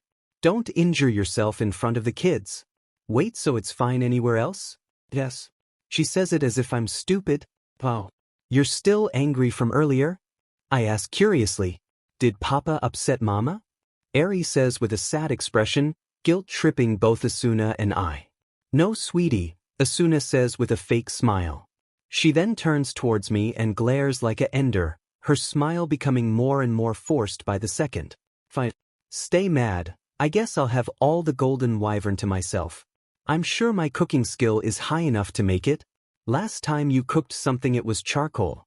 I forgive you, just don't take it out on the food. This caused both the kids and I to think something in unison. Glutton. This time I managed to keep that comment to myself. Last time it happened? Shivers, I was put in the doghouse for a week. This cost me precious cuddling time with Asuna and Yui. That week, I learned why men fear women. I will not make the same mistakes I made in SAO. Phew. I finally maxed out my endurance column. Izuku mutters to himself as he finishes the last of the trash for the beach. Oh my goodness. A scream from the heavens cries out as someone drops from the sky. No, not yet. I don't want to meet this bastard today. Izuku thought to himself. Young man, you have done a great service by cleaning up this beach. It's absolutely pristine as it was years ago, he says with confidence and pride lacing his voice. Oh, great, Izuku says, trying to hold his overwhelming animosity back. But he notices something. All Might doesn't recognize him. He then realizes that he massively changed his appearance so that he doesn't run into any issues. So he can't even recognize his son. That's funny. Maybe I can screw him over a little bit? Izuku thinks to himself. Young man, you have quite the powerful quirk. It reminds me of my own, being able to punch away things as if it's nothing. Izuku internally screams he doesn't want to have a similar quirk to him, not that it's similar at all. You're not very talkative, are you, young man? What's your name? All Might asks with a curious tone. Kazuto Kirigaya? Izuku lied through his teeth. A name fit for a hero. I'm sure you will get far with that amazing quirk of yours. Keep up the good work. I believe you can accomplish anything. Izuku nods, trying his best not to punch him straight in the jaw. You should get to know my daughter. We could even set up a quirk marriage. 2 powerful quirks such as yours would make an extremely powerful grandson. What do you say? All Might mentions in a tone that he thinks Izuku would accept without any objections. What did he just say? He wants me to be in a quirk marriage with my sister. Oh hell nah, Izuku says as he starts violently vomiting on the ground and then projectile vomiting towards All Might. Young Kirigaya, are you all right? Do you have food poisoning? Should I call a doctor? He asks with concern in his voice. What is wrong with you? First of no. Secondly, all quirk marriages are illegal. Thirdly, there is no way in the 12 layers of hell I would marry your daughter. Izuku shouts out, offending All Might. Why wouldn't Izuku marry his daughter? Other than being the symbol of peace, Izumi is his pride and joy. After 10 minutes of vomiting, Kirito finally regains his breath to shout out at All Might more. Izuku then decided he will send All Might straight to hell. Maybe not literally, right now, but figuratively? He's going to wish he was dead. Izuku double-checked his settings out of All Might's view to see if it's still automatically recording. I don't know what it is with Asuna and watching me work out in her free time. Yo ass Might, I am already married, you dumbass. Izuku says, causing All Might's trademark smile to drop to a frown. Well, marriages can always be annulled. I'm sure my Izumi would be a better wife to you than whatever skank you picked up. All Might says. Not even a split second later, Izuku launches him into the boundary wall, with a well-deserved punch to his stupid face. You are very strong, young man. That was about 40% of my own strength. All Might says, not realizing Izuku held back about 70% as to not end the fool. This essentially confirmed to him that he is stronger than Ass Might even without the rest of his system and his skills, which boost it further. Izuku wonders how much of his genetics and biology was changed. Was he even human anymore? Never. Talk about my wife like that. If you do, I'll make you into a pincushion with the number of knives I'd stab you with. You have a violent side. That's not a very heroic quality. You should think about who calls the shots and who can bar you from hero schools, jobs, and even shopping areas. That's how much influence I have, young man. Wow, such a great hero. Izuku says with a smile. In actuality, he's thinking, I'm going to destroy everything you hold dear. I wonder how far I can push you before you snap. It's video gold. So, All Might, do you mind if you answer a few of my questions? You see, I am rather curious, Izuku says with the purpose of instigating All Might. No problem, my boy, anything for a fan. So do you believe anyone can be a hero? Yes, why of course. If you train hard enough you can do anything. All Might says, even believing himself. I agree with that statement, but do you think those with unsuitable quirks or villainous quirks can become a hero? Izuku says, causing All Might's smile to falter and fall into a frown. I don't see why not. It should depend on their attitude, but they can probably become a hero or more likely a sidekick. All Might says, his expression contradicting his words. Then, how about quirkless people? Can people who are quirkless become heroes? This statement causes All Might to laugh. Ha, good joke, young man. I almost believed you were serious for a moment. All Might says as if it's the funniest thing in the world. I am, Izuku says seriously, causing All Might to literally spit on the ground. Those who are quirkless and have no power are useless. They might be able to become a cop or something, but even that's stretching it a bit far. They are worthless to our society and are a waste of life. They should never and will never become heroes. Oh, well, that's unfortunate. I heard someone by the name of Izumi Midoriya was trapped in SAO. I have some suspicions to believe that he is your son. He bears quite a resemblance to your favorite daughter, Izumi Midoriya. Izuku mentions at this point All Might is in a blind rage and is truly conveying his feelings, not caring about the consequences. He's a dumbass. My quirkless son? PFTT ha.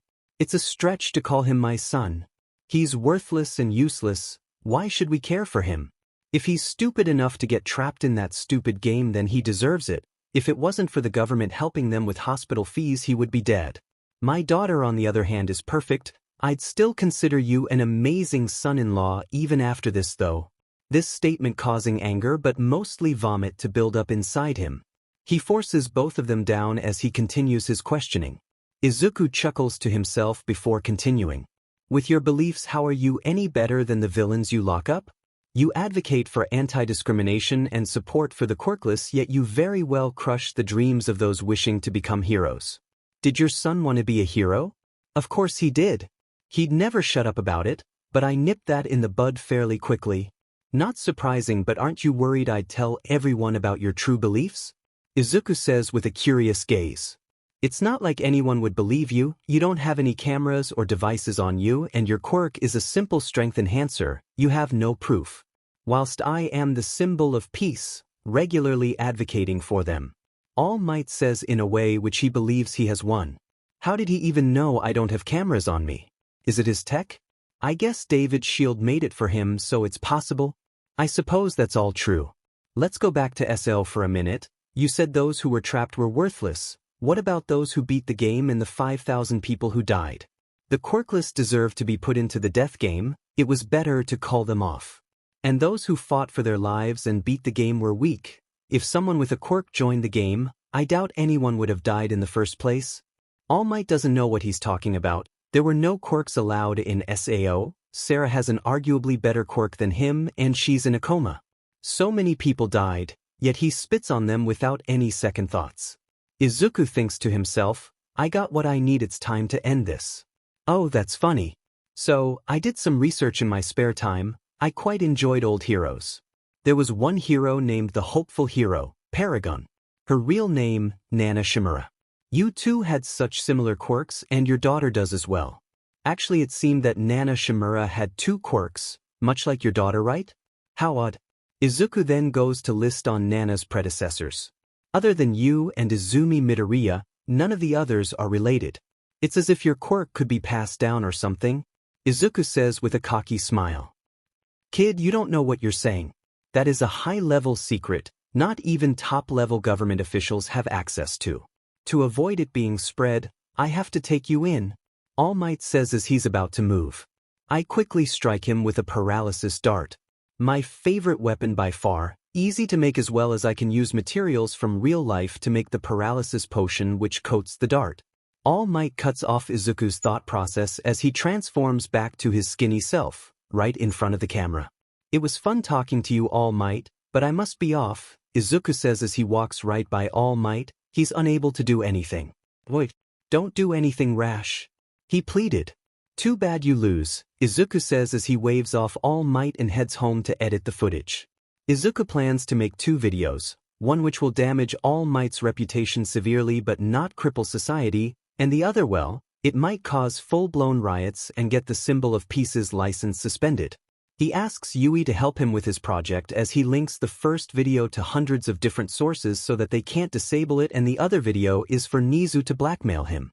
She still has access to the cardinal system which she can manipulate with ease. This allows her to send an outgoing signal to easily hack into and encrypt practically anything she wants. Yui was more than happy to help her papa against the people who hurt him. Izuku made a lot of dango that day. You know, you should get to know my daughter. We could even set up a quirk marriage.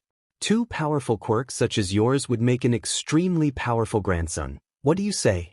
Well, marriages can always be annulled. I'm sure my Izumi would be a better wife to you than whatever skank you picked up. You have a violent side. That's not a very heroic quality. You should think about who calls the shots and who can bar you from hero schools, jobs, and even shopping areas. That's how much influence I have, young man. I don't see why not. It should depend on their attitude, but they can probably become a hero or more likely a sidekick. Good joke, young man. I almost believed you were serious for a moment. It's not like anyone would believe you. You don't have any cameras or devices on you, and your quirk is a simple strength enhancer. You have no proof.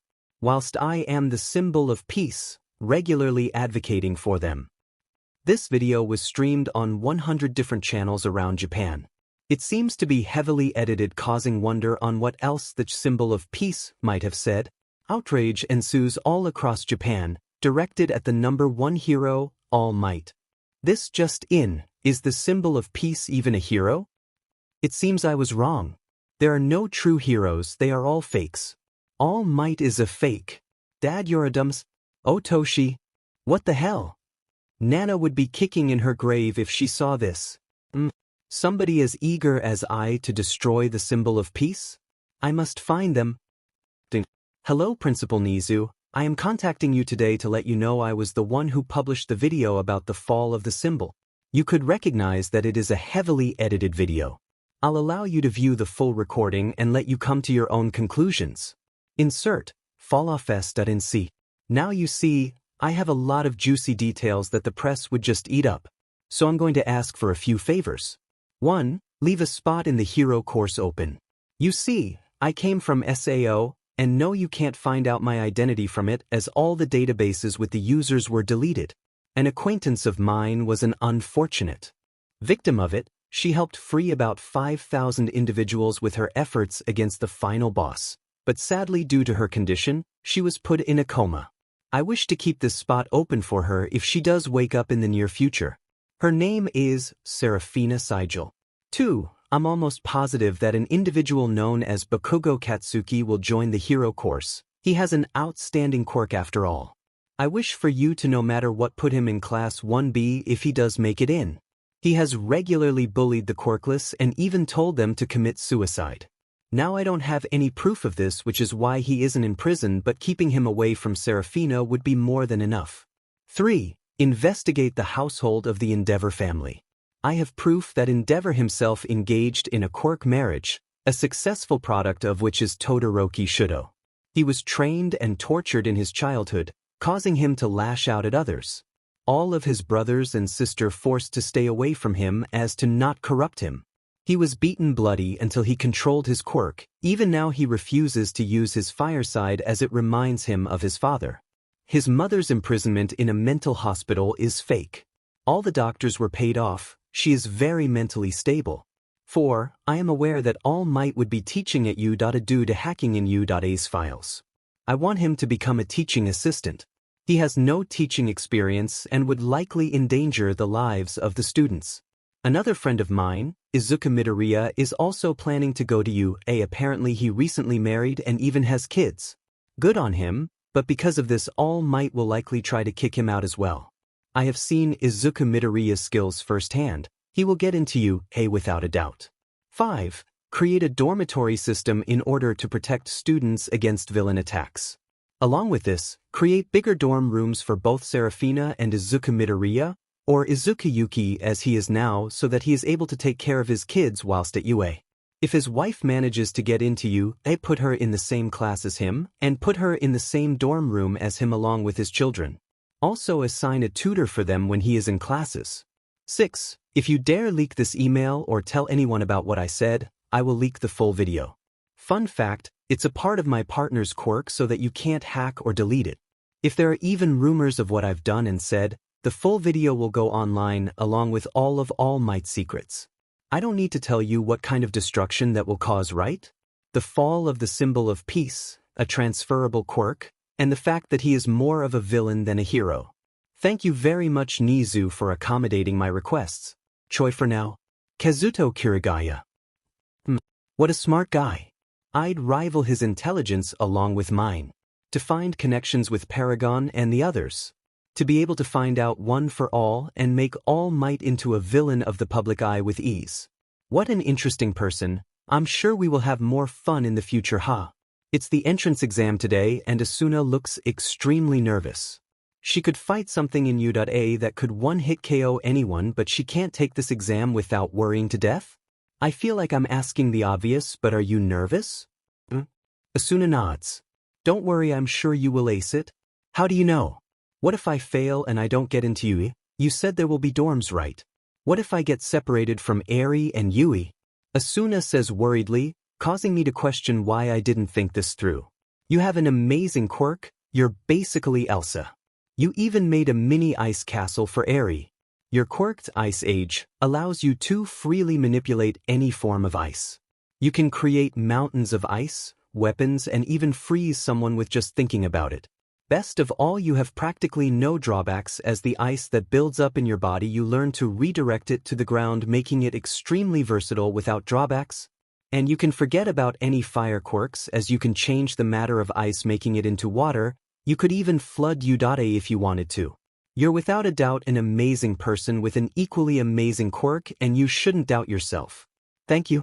I'm so lucky to have you, she says whilst wiping the tears at the edge of her eyes. Cough, not to mention when you use your quirk your hair becomes an icy blue. It makes you a different kind of beautiful.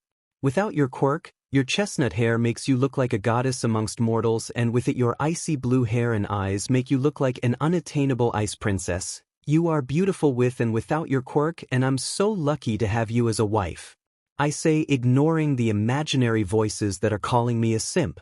Well, you're wrong about being unattainable, because I'm all yours, she says with a sly smirk, causing me to blush madly. Stop standing in my way, you extra, someone from behind shouts as they barge into the back of my shoulder, only to get knocked down. I notice it was Bakugo. He looked up at me in shock and anger, swearing at me before getting up and walking away as if nothing happened. Who was that, sweetie? You looked like you knew him. Oh, that was simply bully number 2, the one who made me contemplate suicide. I say bluntly. I trust Asuna with my life. It isn't too far-fetched to talk about my past and how bad my mental state was at some points. It was easy enough to talk about my family with Asuna, along with all the abuse they put me through, something Asuna is familiar with. Because of this statement, Asuna began to draw her rapier with a sinister-looking smile on her face. Apparently we are allowed weapons if you made it yourself. That means through normal means or through a quirk. The rules state it doesn't have to be given mid-exam. The weapons from SAO allows them to use the stats and ability of the weapon if it has one, no matter who wields it. So it's pretty easy to prove it was a product of a quirk. I see a girl with brown hair trip almost face plant the ground. A familiar girl with green hair saves her. It was Izumi. I do my best to dodge around her and to avoid her attention. But I felt a stare on me. I quickly moved off, dismissing it. She shouldn't know it's me due to my black hair and black eyes. We get through to the first portion of the test, which is a written one. I finished in about 10 minutes, confident I have more than 100%. Apparently U.A allows contradictions in its questions along with grammar mistakes. Sir, finished. May I leave? I say with a yawn approaching. Did you give up? There is still a lot of time left. No, I've finished all the questions and I've fact-checked it 5 times. May I leave? What is with you kids? Fine, you may leave, make your way to the auditorium, he says as I leave the room. I sit in the empty auditorium with my seat number waiting for everyone else. Waiting. And you should not be sleeping during the explanation. Are you here just to play around? I fell asleep. Well, Mr. Sonic the Hedgehog ripoff, I actually finished the exam in 10 minutes and looked at the information sheet after I got here. I memorized the rules and also I heard a little bit of what you said during my nice nap. If you look at the sheet, it clearly states that the 0 pointer is worth 0 points. Shocker, right? Izuku says, causing everyone to laugh. We all get separated into different areas. Somehow Asuna and I got put together, which shouldn't be possible as we were separated by locations. So I guess I have to thank Nizu after this. I walk up to Asuna, who had a determined look on her face, but as I was about to do so I got tapped on the shoulder by Sonic. You aren't going to distract her and ruin her chances, right? Oh wow. You are really stupid. I really should tell you, but I want to see the stupid look on your stupid face after you find out. Okay, Sonic? This causes Ida to back off with an annoyed tone. As I was about to cheat on his pride, even more, I suddenly heard a yell from Presentation Michael himself. And Gio? This causes everyone but Asuna and I to freeze as we blitz through the city. There is no countdown, run after them. Sheesh. Present Mike says in an exasperated tone. I go through the buildings to see if they have any robots. Everyone else would be fighting on the street, but most crimes would be inside or through back alleys out of the view of the public. My guess was right, as there was a substantial amount. As I run from building to building, clearing each one out and jumping from the roof to the next one, I see Asuna tearing apart the 3-pointers. I think everyone forgets how much of a badass my wife really is. I think to myself as I continue hopping buildings. I've amassed about 141 points, as most of the buildings were full of 2-pointers or 3-pointers. The ground begins to shake as I notice the 0-pointer. It's the size of a building, no wonder they said to avoid it. Oh, Izuku hears. Oh god damn it. He looks towards the 0-pointer to see a familiar girl with brown hair on the ground.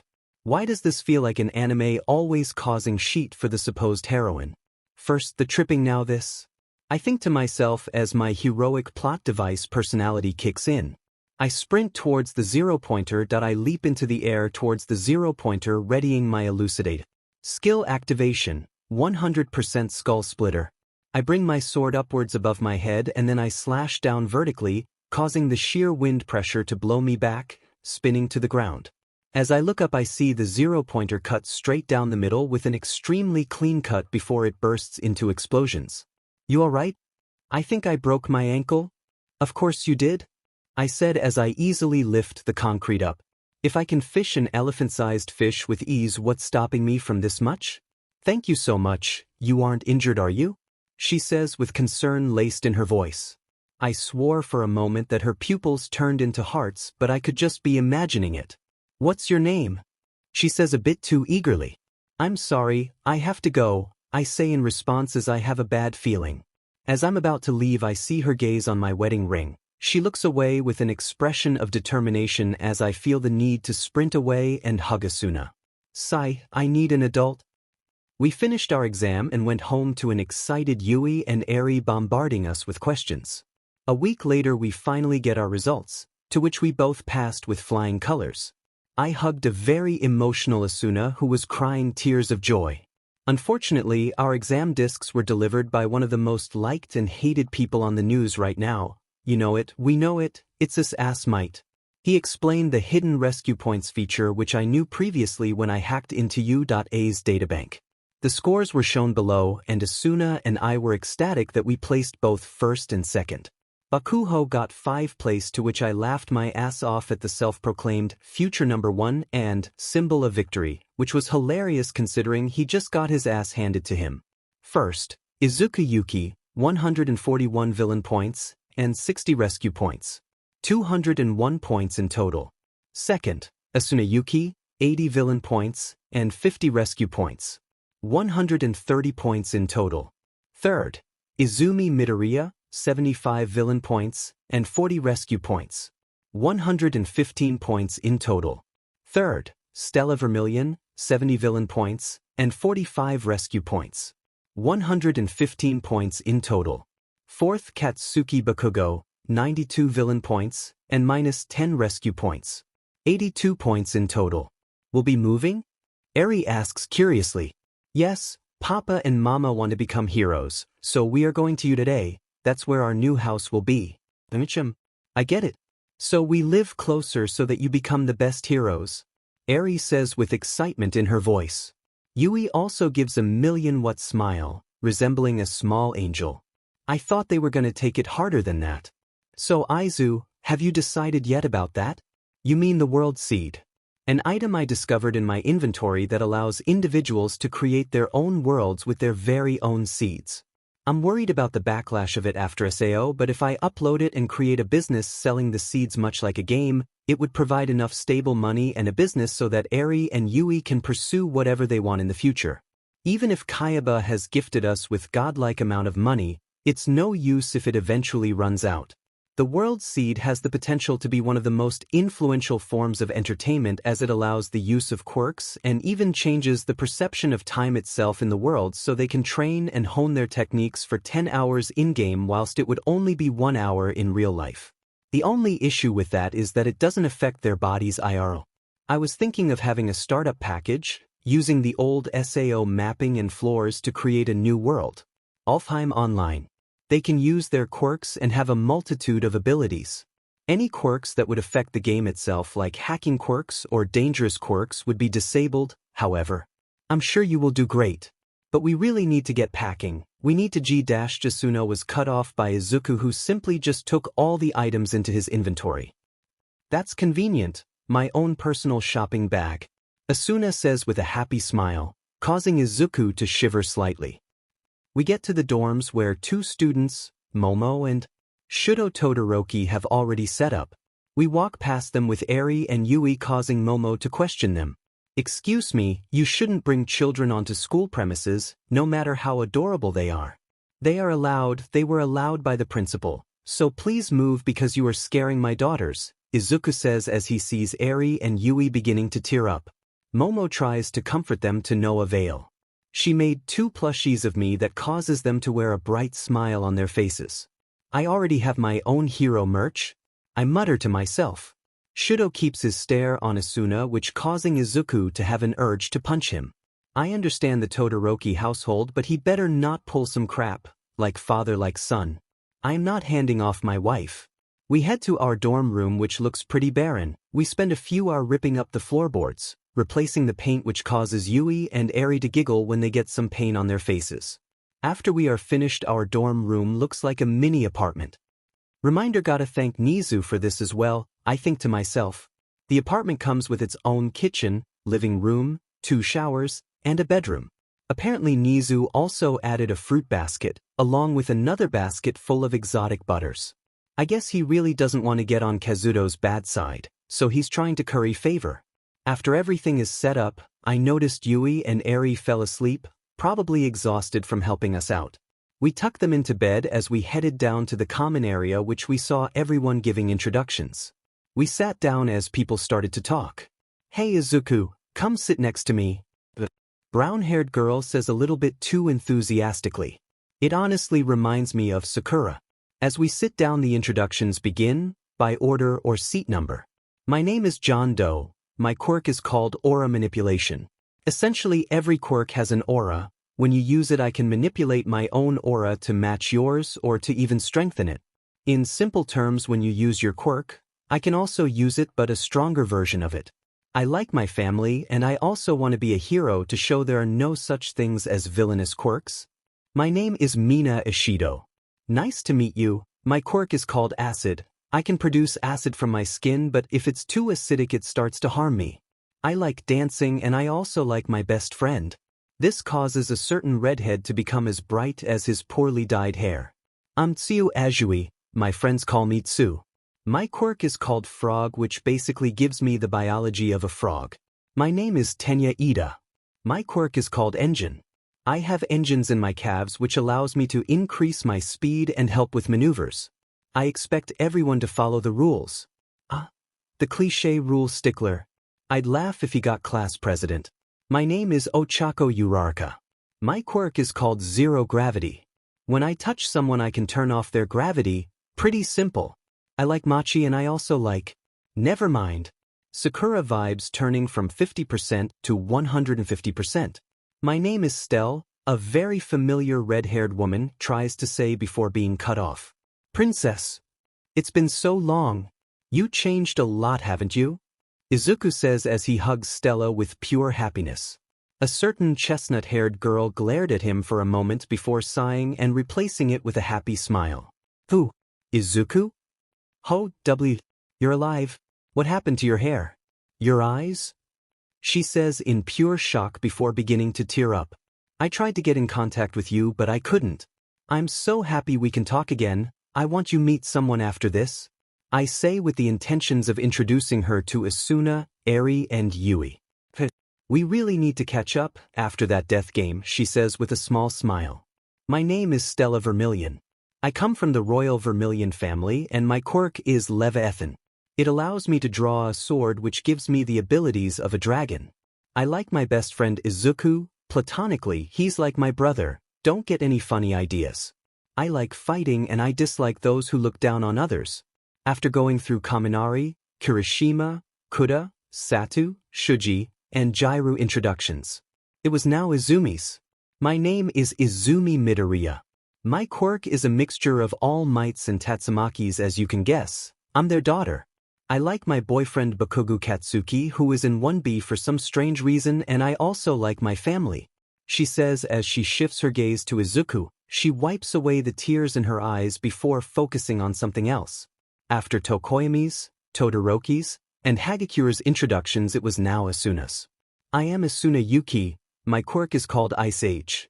I can manipulate any and all forms of ice and bend its matter to my will. My quirk has no drawbacks. I love my husband and my kids.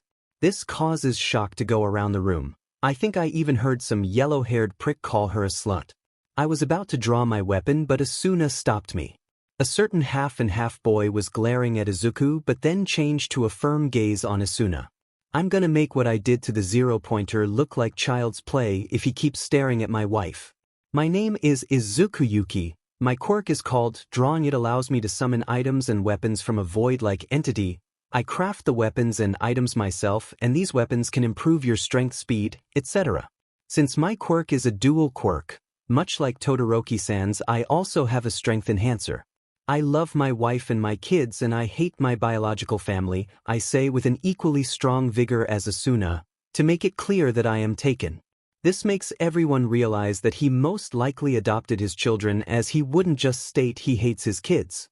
This causes a certain brunette to look down in disappointment at the fact he's taken and Stella to squeal in joy only to realize he didn't invite her to his wedding, causing her to pout angrily. My name is Momo Yayarozu. My quirk is called Creation. It allows me to create any inorganic object. Mina pulls Asuna aside along with the other girls. I gotta know the deets. You got kids and married to that hunk? Tell me more. We were both trapped in Sao. I'm sure you heard of it. Well, Izuku and I met early on and we gradually started to like each other. Our friends supported us and we got married in the game. When Izuku, Sarah and I cleared SAO, we met up in real life and decided to remarry. We adopted Eri and Yui, our kids. Wait, he beat that death game? Each of the girls yell out. I know Izuku had it in him. I knew he could be a hero, but saving 5,000 people? That takes skill. He doesn't really care if anyone knows. But people in the game that had met him fear him like the Black Plague. He is also very protective, Asuna says, reminding herself that Izuku, Asuna, Eri, Yui, and Sarah were in a party so they can see each other's vitals. Izuku physically moved Sarah so that she joined the party to keep track of her status, but he keeps the party bar hidden from everyone except me. He sounds like a great guy. My brother was also in that death game. When he woke up he left. What was Izuku's last name before he married you? She says in a tone that was holding on to hope. She didn't want to think it was her brother. He was quirkless and had different hair and eyes. This causes Asuna to have a wide smirk on her face. Izuku Midoriya. Asuna says, causing Izumi to have an expression of pure shock. Asuna did what Izuku wanted and just clicked the save button, saving that face until the end of time. After the initial shock of her brother actually being at Yurei. So let me get this right. Not only is my quirkless brother suddenly studying at Yaoi, one of the most prestigious hero schools, he actually does have a quirk, along with a wife and 2 children. She asks skeptically, trying to confirm all the facts. You also forgot the fact that he has a lot of kind friends and family to support him. Hell, he even has his own fan club, I say with a hint of annoyance in my voice. Even I have my own fan club, but all of the members are just perverts that follow me around. What? His own fan club, you say? She asks with pure disbelief. Even most heroes don't have fan clubs, so why does Izuku have one? I bet she's thinking. Yup, love Mika-senpai. I strained my voice uttering that name. I think I'm going to need to sit down. You see, when we were trapped in SAO, there were many that loved his looks, personality and skills, so they dedicated a fan club to him, which I found out still exists on the old forums. They didn't dare do anything due to him being literally married to me.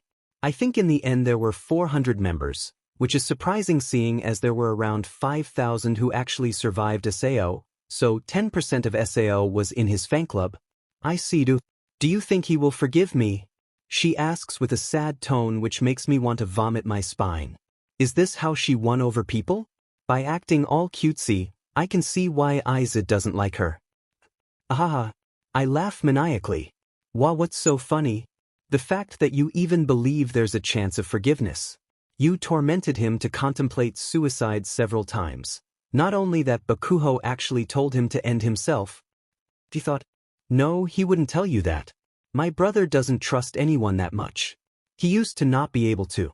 And whose fault do you think that is? Maybe his sister and friends that he looked up to for so many years, only to have a knife stabbed in his back.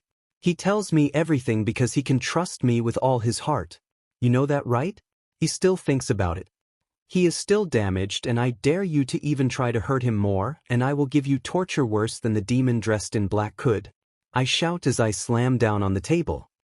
You know his father, right? Izumi asks me curiously. I guess she wants to find out if he's keeping secret from me. Pathetic. He tells me everything, and Asmight will be teaching here, he knows that. I advise you not to tell Daddy Dearest that his quirkless son is in this school. Although he's fine with you knowing, he will not tell Asmight. Something about making him suffer from his own hands, that's one of the main reasons he dyed his hair and eyes. I say in a bored tone. Fine, but how did he manage that though? Cosmetic quirk specialists cost a lot. Izumi asks curiously. This causes me to smile as he has more wealth than the number 2 hero. He didn't go to 1, but that doesn't mean he's poor. He can create items beyond your imagination. That also means items that can shift his appearance as he wants. He could have looked completely different, but I'm sure that he didn't because of the ones who know and care about him. The only one he doesn't hate is Todoroki-san. But I believe the way he stares at me, I think that will change soon. Todoroki-san has a bad upbringing, I'm told. But that isn't my story to tell. Everyone around us was just watching and listening to our conversation. Momo wants to change the conversation, and Mina jumps up and suggests that we play truth or dare to learn more about each other. So, do you guys want to play a game? Momo asks in a shy tone. Please, truth or dare, truth or dare. Mina replies excitedly. Oh, Izumi, truth or dare. Truth. Why did you bully Izu for so many years? At the beginning it was to stop him from being a hero, but I gradually started to think maybe Kaken's right. What if he is just a Deku? That was about 4 years before he got trapped into SAO, and when the bullying ramped up, Izumi said with no lies in her voice. I nod as we get going with more questions. Let's get some less dark questions, alright gals? Asuna. Truth or dare? Truth. How far have you gone with your husband? If you're asking whether we consummated our marriage, I believe that was obvious. Whether we have children of our own has been discussed, and we decided it was best after we've gotten our hero licenses. What? Everyone screams as that statement. I mean, it's true though, in SAO and IRL we consummated both marriages, and after Izu proposed the question about kids to tease me, but when I mentioned after we became heroes he became bright red, it was so adorable. But you gotta give me the deets, girl. How big was he? Did he take the lead? How long did you know him before you know? Mina's questions start to annoy me. I did the only rational thing I could think of. Threaten her. The game says one question, and I'd rather not talk about how big my husband is, although it's surprising to say the least. That's for only me to know. It's like story plot demanding you get picked. Truth or dare? Truth. How has my brother been? Sigh. Izu has gotten better. He was lost when he first entered SAO. If not for Stella, I don't know what would have happened. He's getting better since then. He opened up a lot whilst we were dating, and the things he doesn't want to tell me is only to protect me, but even that's rare. He talks about how much he detests your family, even going as far as to take my surname and to get rid of his genetic features so he would never be called a Midoriya again. Do you think I can talk to him at some point? Well, if you want to take your chances, I'm sure he won't slice you in two on a good day. The one thing I'm certain of is that he will never forgive you and your family, along with Bakuho of course. I see, she says with a downcast expression. Most of the game was pretty boring, apart from teasing Mina about that red-haired guy who couldn't shut up about everything being manly. Mama! You're back. Mommy! Look at what we drew. Eri and Yui announce as they both hold up pictures of her, Izuku, Eri and Yui in one big happy family. Their drawings were adorable. Did you two have fun? Yeah. Auntie Stella was so cool. She showed her sword. Papa even fought with her. Eri says as she punches the air lightly to mimic her dad. Forgetting what Papa said a few minutes ago. Oh, did he now? I asked with venom in my voice. Thankfully the kids didn't notice. Yeah. Daddy almost got hurt, but he ducked under and hit her stomach. Daddy is the strongest. Yui shouts with pure happiness and pride in her dad. It makes me want to hug her and never let go, but first? Well, Dad is about to learn the pecking order around here and why he shouldn't fight in front of you too. I say with a forced smile. Izuku POV. Whilst Asuna is busy with her, I should show Stella my pride and joy. Dirty-minded readers. Hey princess, remember what I wanted to show you, right? I say, eagerly wanting to show her nieces. She nods, expecting something. Well, come with me. I say as I bring Stella towards my expanded dorm room. Why is this room so big? I got put in a tiny hut. This is like a full-blown apartment. And also, why is this on the girls' side? Stella asks in disbelief. Well, Nizu let Asuna and I stay together. As I have literally no libido for anyone other than my wife, and the other reason is, well, let me show you. I say with a slight smirk on my face as I enter the room. I see two angels pretending to be asleep, while trying to anyway. Eri, Yui, you're awake? I say with a small smile. We tried to sleep, Papa, but Mama and Papa didn't read us a story. Well, if that's the case, would you like to meet one of my dear friends? Papa's friends? You have some? And just with that comment, my heart was broken. Why, princess, you can come in now. I say as Stella walks in, and her eyes were immediately drawn to the two little fairies laying in their beds. You have more sisters? She asks with disbelief that I didn't tell her that. She's about to be even more surprised. What? They are my daughters. You have daughters. And you didn't tell me? How? They must be more than 5 years old. If they are that age, that means you had them 3 years before meaning that you kept this massive secret from me. How could you? Stella says as she drops to her knees, repeatedly banging the floor with tears in her eyes. They are my adopted daughters, I say with a deadpan expression. Oh, that makes sense. She shrugs it off rather quickly as she makes her way to Yui and Eri. Anyway, consider Eri and Yui your nieces. Are you my auntie? They both ask almost in sync. Yes, I'm your aunt. I'm going to spoil you. What toys would you like? We have enough toys. they said as they hug the plushie of their dad. Eri mutters something about apples but is too quiet for us to hear. Ah, so cute. Bleg, and just like that she drops dead in pure bliss. I kick her to wake her up. So Izuku, you managed to get into UA, but what's up with that quirk? Last time you said you were quirkless. Stella says as she unconsciously pulls Eri and Yui into a hug. They slam her sides with equal force as they give her a bone-breaking hug. Stop it, you dirty-minded readers. Second warning. It was a gift for defeating Sao? Gifted a quirk? Weird, but alright, she says as she begins to stretch. Completely believing everything I said, I'm not the type to lie to my friends or family. White lies are fine though. What are you doing? Stretching for our fight? She says as if it's the most obvious thing in the world. Fight? You got stronger, right? So have I. You know that dragon thing you told me really upped my abilities. I really want to see which one of us is stronger. I don't think we can fight it, I state with a defeated expression. Stella whines, causing both Eri and Yui to glare at me with the force of 1,000 suns. Papa, Eri says with a pout. Daddy, don't be mean to Auntie. I can just hack A's systems to make it seem like we are still here. And we want to watch Daddy fight. Yui says with a slightly smug expression. Is she learning that from me? Am I a bad role model? I dramatically fall to my knees with tears pouring from my eyes. Papa? Eri tilts her head cutely. Alright. You get to see a fight between me and Auntie Stella. Just don't tell Mom, okay? Yay! It's been a while since we did this.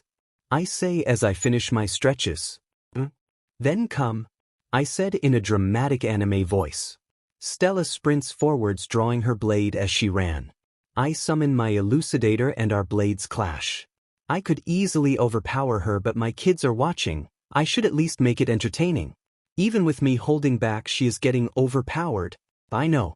I desummon my elucidator and summon my old, anneal blade.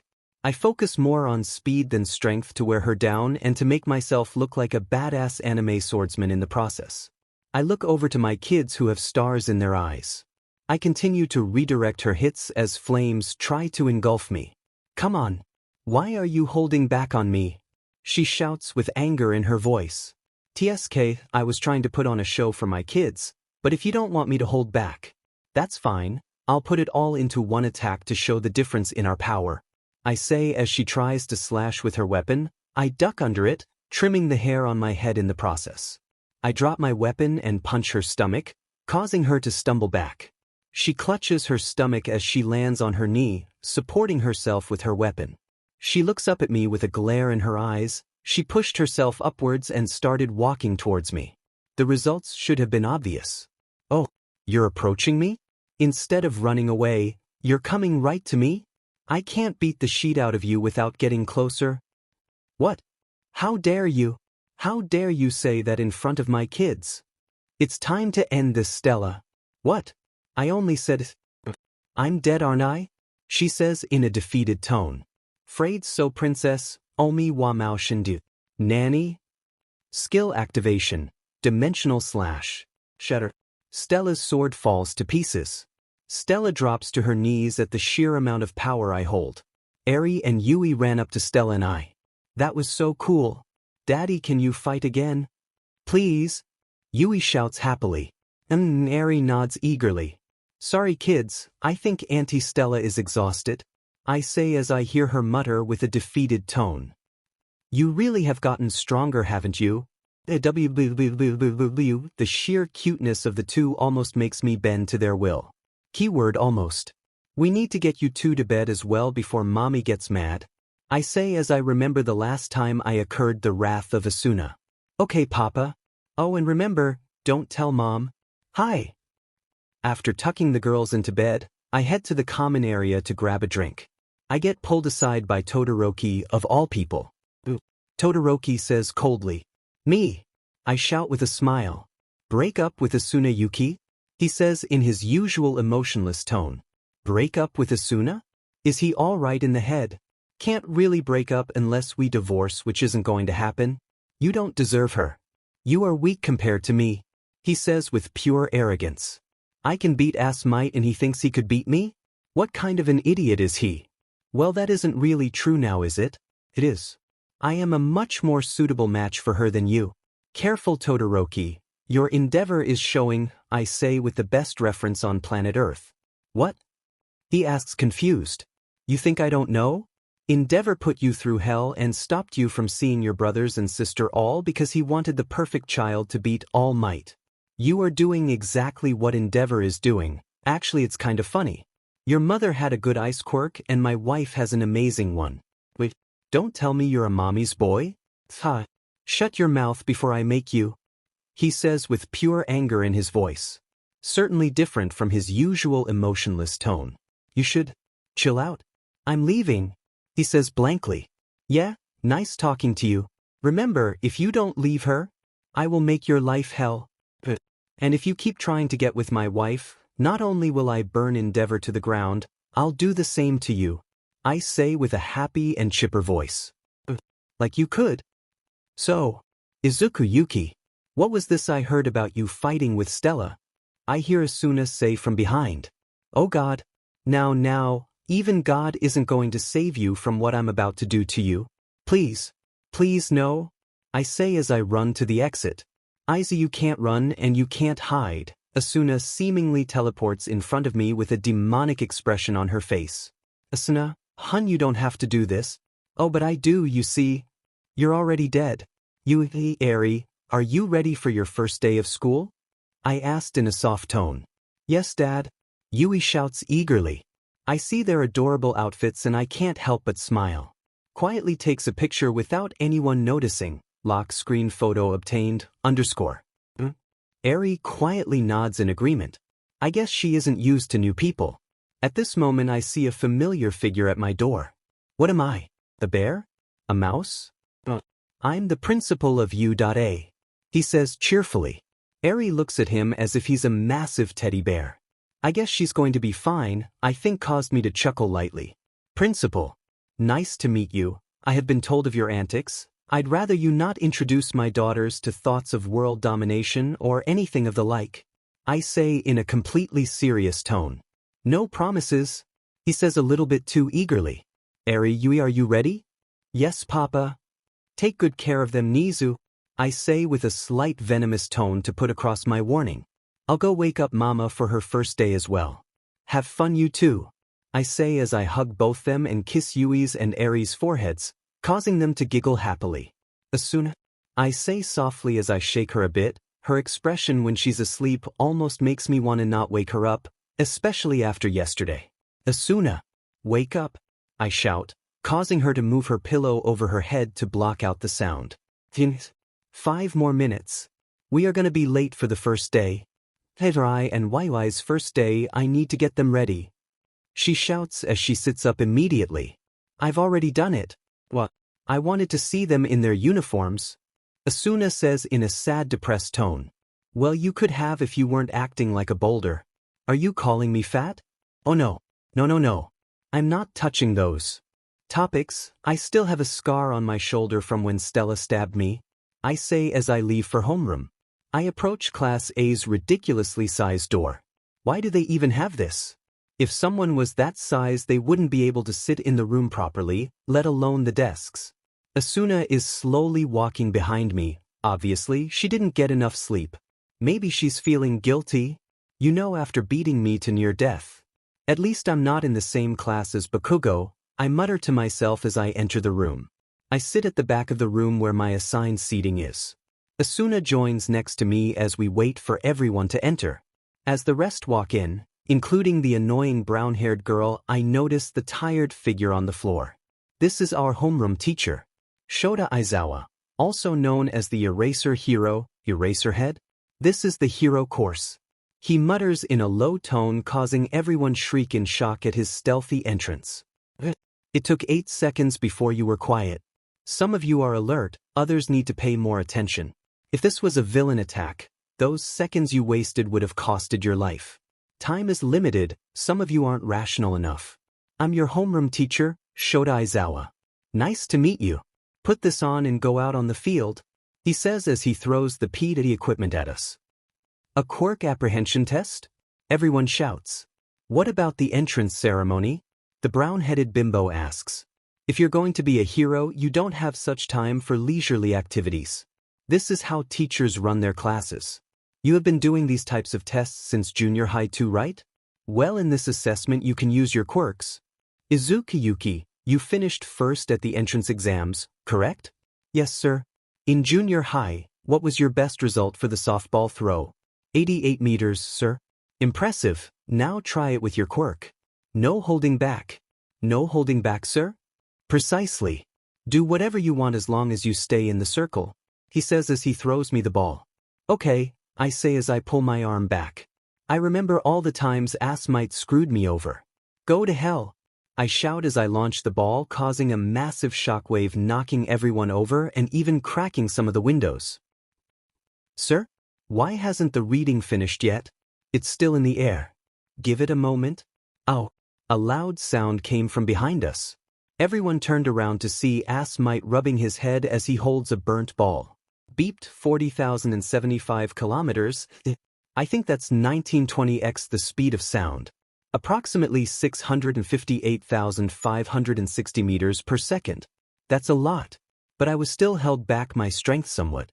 A lot of theory videos depict All Might at being able to move around Mach 7,000 and even some faster than the speed of light in some cases. I'm as strong if not stronger. Compared to what happened in SAO, I can't put my all into it anymore. What? Everyone screamed in unison whilst Asuna giggled and Shudo stared in shock. Even Aizawa was surprised. I didn't realize my anger was that strong that I naturally threw the ball around the circumference of the earth and hit All Might. Do I need anger management classes? Think to myself, 40,000 kilometers, are you serious? He must be some kind of monster. What's this? It looks fun. Fun, you say? You have 3 years to be a hero? Is that your attitude the entire time? Whoever comes in last will be judged with no potential and be expelled. Last place will be expelled. But it's the first day of school, it's so unfair. Natural disasters, calamities, selfish villains. Calamities can't be predicted. Unfairness will be something you have to work within this line of work. If you wanted to talk and have fun with your friends, do it in your own time. Villains won't wait for you. Go beyond, plus ultra right. Give it all you got. 50-meter dash. Stella and Izuku. 3, 2, 1, go. 0.40 seconds. Izuku passes with flying colors, once again shocking everyone. 4.42, Stella passed with an amazing time as well, using her flames to boost her speed. Vina and Izumi 3 fell. Fush. 3.20 seconds. Izumi flies by, using both of her quirks to shoot herself over the field, surprising everyone apart from Shudo. Even Asuna was slightly surprised, only for a moment though, as she remembered the secret behind All Might's strength. 3.30, Asuna shoots herself upwards and makes a slide and then a ramp and completely flies over the field. I look over at her with pride on my expression. She doubted her abilities, yet she can go toe-to-toe with someone who has not only an extremely powerful telekinesis quirk but Asmite's quirk as well. She notices my stares and puts a smug grin on her face. Shudo stares at the two of us in disgust before turning to race as well. Grip test. I crush the grip test in my hand as if it was nothing. They bring out All Might's personal grip tester, which I destroy as well. I look over to the buffoon who has shock all over his face as I laugh at his incompetence. Standing long jump. What were you expecting? A long paragraph? Repeated side steps. Unreadable. The after images of my side steps messed with the reading. Throw. You're holding back. Aizawa says, selecting me out of everyone. How did he know? You may seem like you're giving it your all, but through your eyes, I can tell you aren't giving it your all. Consciously or unconsciously, you are indeed holding back. I don't know your circumstances, but if you don't put your all into it, consider yourself expelled. So, do you want to be expelled? If not, do it again. And try, this time. I say as I grab the ball once more.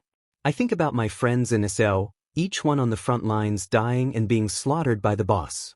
They were all a goddamn FNG game from Kayaba, and All Might says their lives were for nothing. F you all, I shout with absolute fury in my voice. A shock wave so massive it launches many of the students into the concrete wall. The building itself begins to shake as a mini earthquake occurs. The ball itself was thrown into space. Beep, infinity.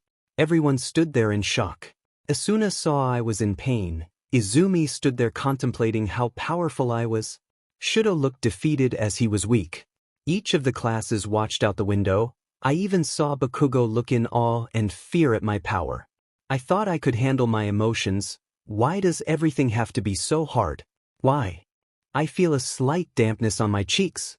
Am I crying? When was the last time I cried? I walk back to the changing rooms to get changed. Some try to stop me as the lesson hasn't finished, but I don't think I can stand around Asmite anymore today. I've reached my limit. Everyone stood there staring at me, still in shock. God fing damn it? Why can't I just be left alone? I mutter as I slump down on my bed, trying to get some rest at least, unaware of the presence that followed me. It was Asuna. At times like this it's hard to comfort me. I just lash out, but she helps me anyway. She comforts me. She wraps her arms around me, crying into my shoulder. I guess she doesn't like seeing me like this either. Man, I'm pathetic. What if Bakugo was right? I'm just a useless Deku? Laughing coffin. If we ever meet again, you'll be dead where you stand. I swear it on my life. Knock knock. Izuku, are you in there? Are you okay? A familiar and annoying voice sounds out from the other side of the door. I open the door to reveal the brown-headed bimbo, Ochako Uraraka. This immediately spoiled my mood as I was having fun drawing with my daughters. What do you need? I ask with a scowl. Well, I wanted to know if you were okay. I'm fine. You don't have to hide it, I can comfort you if you want, she says as tries to hide her very prominent blush. Papa? I heard a little voice from behind me. Ah, hell no, I ain't gonna let this hoe taint my daughters. I think to myself, Papa? You brought your children to school? She says with a slight shock in her voice. Guess it ruins her so-called plans. I guess so. I didn't introduce the class to them yet, as most of them have disgusting personalities and I'd rather keep them from wrongly influencing them, I say as I stare deeply at Uraraka, trying to get my point across. Well, yeah, I agree there are some bad people in this class. That John Doe guy looks like he'd be a part of a gang, not to mention his quirk is villainous. I mean, it's like he's trying to leech off of our success. She says, trying to agree with my point, but all I see is a thought trying to get in my pants. I met John, he's an alright guy. He actually offered to help me if I'm too busy. Don't judge people based on appearances. I didn't judge you on that, only on your personality, which is pretty scummy. What?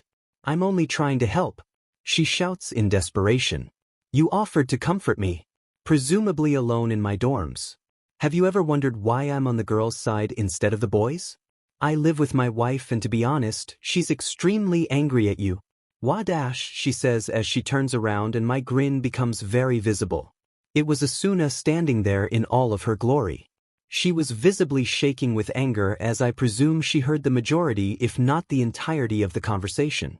She hides her demonic expression under a fake smile, which sends chills down my spine. Asuna, shall we? We shall. Begani thut? What the hell is this school? Asuna mutters to herself. I ask whilst staring at the broken window which we blasted Uraraka through. First, Todd half and half was trying to get me to break up with you, saying that we would be better together. He tried to buy me with compliments and then literally tried to bribe me to break up with you. And now that Bic dash, she stops herself noticing Eri was near the door. And that wonderful person tried to get with you? If I knew this would happen I wouldn't have come to you, she says, exhausted. Yeah, Todoroki tried to make me leave you as well. Even trying to threaten me. I'm gonna be busy tonight. I'm going to talk to Jiren and get information on the Todoroki family to bring Endeavor down. I say nonchalantly. If I can get any info on Laughing Coffin as well, that'd be for the best. And then be careful, okay? No problem, I say as I head back inside, causing Eri and Yui, who were peeking around the corner, very obviously to run back to their coloring sets. Mama, Papa, come draw, they say with bright smiles, causing me to smile, as well blinding Asuna with our combined smiles. Too bright, she says as she covers her eyes. After everyone had fallen asleep on the couch after watching Moana, I decided to meet Jiren. "Ah, it's you again." The so-called demon himself, he says, which surprises me slightly, but I accept it as with his connections he could easily find someone with a memory-reading quirk or an investigative one. Information this time. "Where are the laughing coffin?" I say bluntly. "Oh, that's gonna be pricey. I have money." Good. There are rumors of the laughing coffin leader being in the League of Villains. They are currently recruiting backstreet thugs and D-list criminals for an attack on Udata. "Tell me more." "Fine," I say as I hand him more money. "Well, apparently they are planning an attack on you, the A, in a few days. They are targeting the symbol of peace as he's teaching there," Jiren says, causing Izuku to laugh to himself darkly. "Well, if they are going to end All Might, who am I, a weak student there to stop them? He honestly deserves it." Apparently they are going to use the Udata students as hostages. "Say again?" I mutter in disbelief. "They plan to use Asuna and Stella as hostages. What about Eri and Yui? Would they target them because they are at Udata? Are they safe? How dare they use my family against me? Going. Huff US. Pose. Jiren falls hard on the ground hard. He isn't unconscious as he has barely one eye open. I then realize I was unconsciously releasing ending intent. "Well, they don't call you the demon for nothing," Jiren says. Unknowingly to Izuku, he thinks to himself, "I haven't felt intent that heavy since. I need a plan if I'm going to deal with God knows how many villains and laughing coffin. Not to mention if they have something to end All Might, then they must be prepared. Only a few villains come to my mind as to who can end All Might. None of them would join the League apart from Muscular, but even then that's a stretch unless they have influence. Wait dash. If they have that information, does that mean they have a spy in Udata? How would they know where we would be for them to attack? They wouldn't attack the building with a dozen professional heroes. That would be stupid. They would attack when we and All Might would be unprotected. I have one more request. I want information and evidence against the Todoroki family, as much as possible," I say as I give more money. "I have a lot of evidence against Endeavor, enough to suspend his license, but I want his ass locked up in Tartarus. I will send it to ya. Is it all? For now. Well then, it was a pleasure doing business with ya," he says as he begins to leave. I leave down a nearby alley. I decided to take another route in order to get back to Udata faster, so I wall run up a building and landing on the roof. I then hop from roof to roof in order to get there faster and hope to God nobody noticed that I'm Miz. My arm was suddenly grabbed by a piece of cloth. Looks familiar. Oh, if dash. So, villain or vigilante? I doubt a civilian would roof hop. You don't look like any nighttime hero I know. So spill before I have to take you down. A very familiar individual with a cloth wrapped around his neck like a scarf. He has golden goggles and black shaggy hair. Skill activation, facade. I use my skill to change my voice. This skill in particular is gotten through interactions, for business purposes. You can manipulate your vocal cords to change your voice as you please. "What crime would you arrest me for?" I say with curiosity in my voice. Good point. I may not point out the fact that you were speaking with an information broker," he says, catching me off guard. Damn. I didn't want to do this, Aizawa. So let me get this straight. Instead of going for someone who is supplying a range of different villains and vigilantes with information that could cripple heroes, you go for the guy who did nothing? What kind of hero are you? Come quietly. He isn't that stupid. Underground heroes usually work alone, but he teams up with Mike and Midnight a lot. He may have brought backup to track him. Sorry about this, Eraserhead. I say as I scroll through my inventory.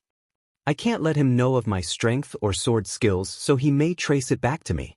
I need to get out of his eyesight so he doesn't see me summon a weapon and then I can knock him out with a dart.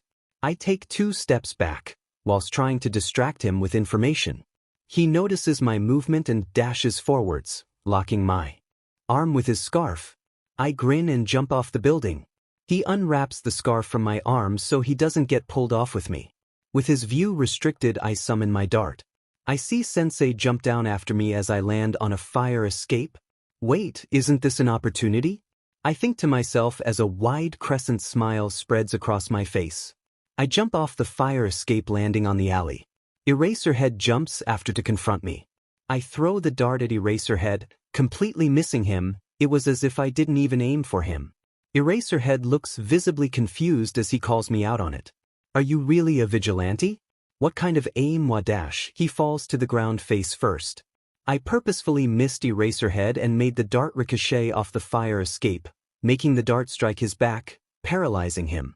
I look down at the now paralyzed but conscious Eraserhead as I move out of his line of sight to bring some rope out of my inventory. I notice his flare he has for emergencies as I continue with my plan. God, I'm an a-hole. But he deserves it for trying to capture me. He needs to know his actions have consequences. Present mic POV. The info breaker must have someone who can teleport him. Damn, we were this close. Suddenly I notice Eraserhead's flare going off in the distance. Midnight. Eraser needs our help. Let's go. Right? What the hell? As we look at the flare, we notice someone tied to the fire escape, hanging by a rope, connect to his stomach. As we get closer, we couldn't help but laugh. I'm so sorry, Erasure. Haha. I roar with laughter. How did this happen? Haha, oh god, I'm going to die. We look at the now pantsless Aizawa tied up to the fire escape. His tidy whities are on display for the world to see. Whoever did this is a sick son. Scratch that. Is my new best friend. We continue to laugh at Eraserhead much to his dismay. His glare shooting down on us. Can he speak? If he could, I bet he would be telling us, get me the hell down. I look to my right to see Midnight taking pictures to put into her very well-known blackmail folder. Oh, Eraser isn't going to be happy with us in the morning. Is there a way to send them a thank you note? Geez, this is the best early birthday present I can get. Ha, wea, Izuku let out a long and exaggerated sigh. Apparently 6 cups of espresso does not help that much when you pull all-nighters. Well, it didn't help me anyway. When he was about to take a nap, the door slammed open. It was Aizawa with an extremely annoyed expression. Yuki, Izuku, he says with a scowl. Did he find out? You forgot to hand in yesterday's work? Izuku let out a mental sigh of relief as he fished his homework from his bag. Just put it on my desk in the staff area when you get the chance, he says before going back into the sleeping bag. What the hell was that? Hey Aizu, you look tired. You should take a nap, Asuna says as she appeared from behind. When did she get behind me? It's nothing. I can handle a bit of sleep deprivation, I say with apparent eye bags that makes me look like Aizawa's secret love child. I looked around the room as people entered and took their seats. Todoroki looked at me in shock before he sat at his desk heavily scribbling in his notebook.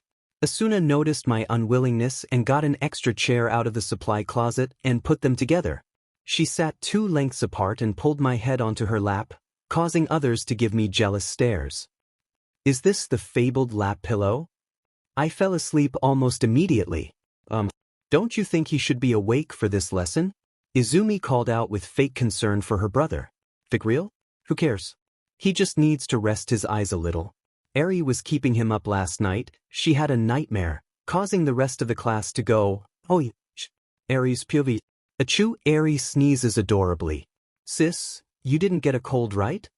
Yui says with genuine concern. No, I don't think so. Maybe Papa and Mama are talking about us. Eri says with a bright smile. Not even registering the fact that Mama might be using her as an excuse. Bad Asuna. Back with Izuku. Eri is your daughter, right? We haven't met them yet? Could we meet them this afternoon? Mina asks with excitement. Eri has had a rough childhood, so she might not be willing to meet strangers. We'll see though, I'm sure Yui would be more than happy meeting our friends. Asuna says as she subtly glances at Todoroki, Uraraka, and Izumi, letting them know that they are not welcome. Class, today we will be dash. I am here, coming through the door like a normal person. All Might shouts as he enters the room. The sudden noise causes Izuku to jump from my lap and hit his head on the underside of the desk. F-. I scream out. My load outburst caused All Might to look at me. I look at the table that is now split in half and All Might, who has a smile plastered on his FNG face. Wait, All Might? F-. I forgot that the class schedule said he was doing the battle training. Wait, One of my conditions were for All Might to be a teaching assistant, so where is... I think as I looked down to Aizawa, who was on the floor like a worm. All Might stared at me for a moment before visibly shrugging off his thoughts. I guess he forgot what his son looks like. Either that or the difference between dark green and black makes someone look extremely differently. Aizawa was interrupted by All Might. As they saw All Might sliding in, some were excited and most were silent. Probably due to the fact that they watched the video I made about him insulting the quirkless and whatnot. All Might is really working here? I can't believe what he said. I kinda lost all my respect for him. Do you think his personality is just a lie? He's a two-faced hero, Dad. He's wearing his Silver Age suit. Someone else yells, ignorant of the stares the rest of the class were giving All Might. Yes, it is All Might. And today I am here as a teacher. Cough assistant. Well, yes. A teaching assistant. All Might's voice boomed across the classroom. Could you any louder? Aizawa asked tiredly. Now then, let us get straight into it. Today we shall be doing battle training. All Might says, a little bit quieter than his usual booming voice, to which I silently thank Aizawa for. I give him a thumbs up, to which he returns it with a smirk. We will be conducting today's battle training with Class B. All Might says as more people enter the already cramped room. Apparently, he didn't think that far ahead as Aizawa gives another tired sigh. DKU? You bastard, how the hell did you get into U today? I should be in 1A, not you, you bastard. Babe, please calm down. What the F dash? You're taking his side now. You know what F this? Bakugo shouts as he lunges towards Izuku with his explosions, only to be wrapped up by Aizawa. Listen here, you little sheet. I won't tolerate this kind of behavior in my class, so sit down and shut up. The entire class were just looking at them confused a bit, well, besides Izumi, Asuna, and Todoroki, since they have dealt with his personality before. Do you guys know each other? Urarako says with curiosity. He told me to end myself. No big deal. I said, causing everyone to become shocked and to start making rumors about the angry Pomeranian. Fu too. Young Bakugo, young Yuki, let's try not to fight until we begin the battle trials. All Might says. I give him a glare before redirecting my attention. He's not worth my time. Now then, we shall go to ground. Beta. But first, you need to look like heroes.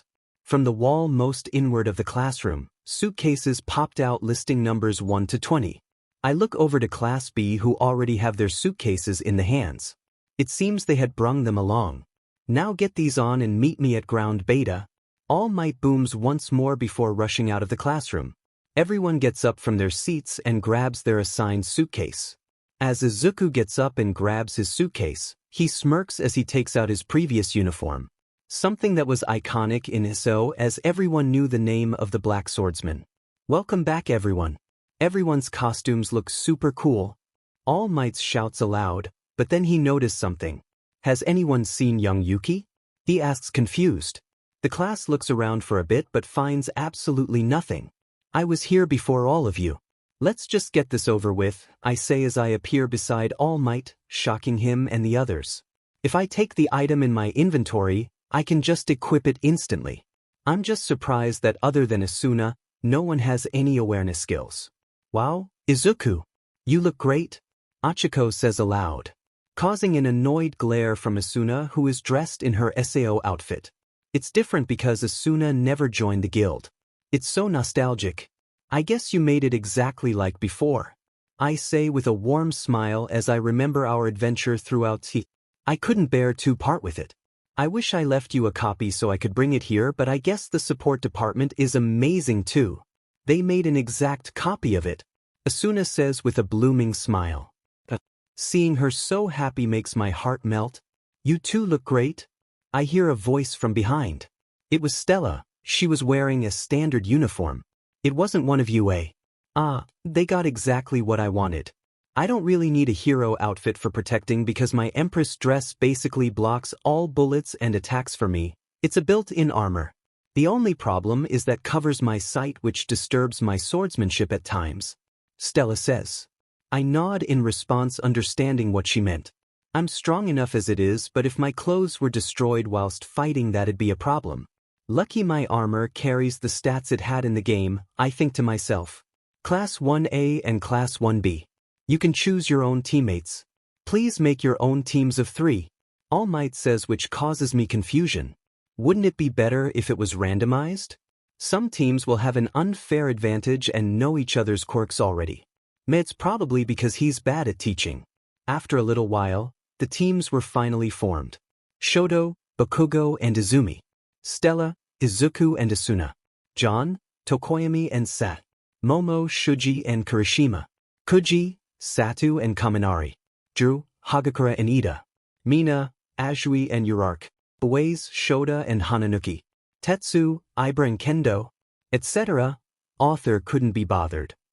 First up, Team Izuku versus Team Izumi. Alright, Izuku, do you have a plan? Stella asks before being interrupted by Asuna. If I can guess what he's thinking, then we should just hang back. And on cue of what Asuna said, I take 2 chairs and some ice-cold lemonade out of my inventory. Unknown to them, the people who are watching become extremely curious to what Izuku plans to do. You know me so well. Bakugo, Shoto and Izumi are mine. I plan to overwhelm them with speed alone. Wait, Izuku, are you sure about that? Stella asks before taking a sip of lemonade. Don't worry. They are nothing, I say with a confident tone. Alright, I believe in you, she says as she leans on the chair, taking a nap. Thanks. I plan to show them the difference in power.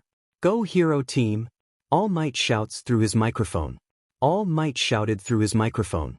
I wander through the building and turn on my searching skill. I notice footsteps in front of me. Knowing Bakugo, he would try to ambush me. I rip a piece of concrete out from the wall and throw at the ground next to the corner. Bakugo jumps from around the corner as I baited him from his hiding spot. So you knew I would come, you damnedy. You know they made my gauntlets how I wanted. So what happens when all my sweat is stored and released in one shot? He shouts with a maniacal grin on his face. Young Bakugo, don't you will end him. Shut it. He won't die if I'm dash. His voice suddenly slows down as I enter my reaction state. This is a natural state that allows me to focus to the point of enhancing my processing speed, effectively slowing everything around me, to the point of being able to cut bullets with a sword.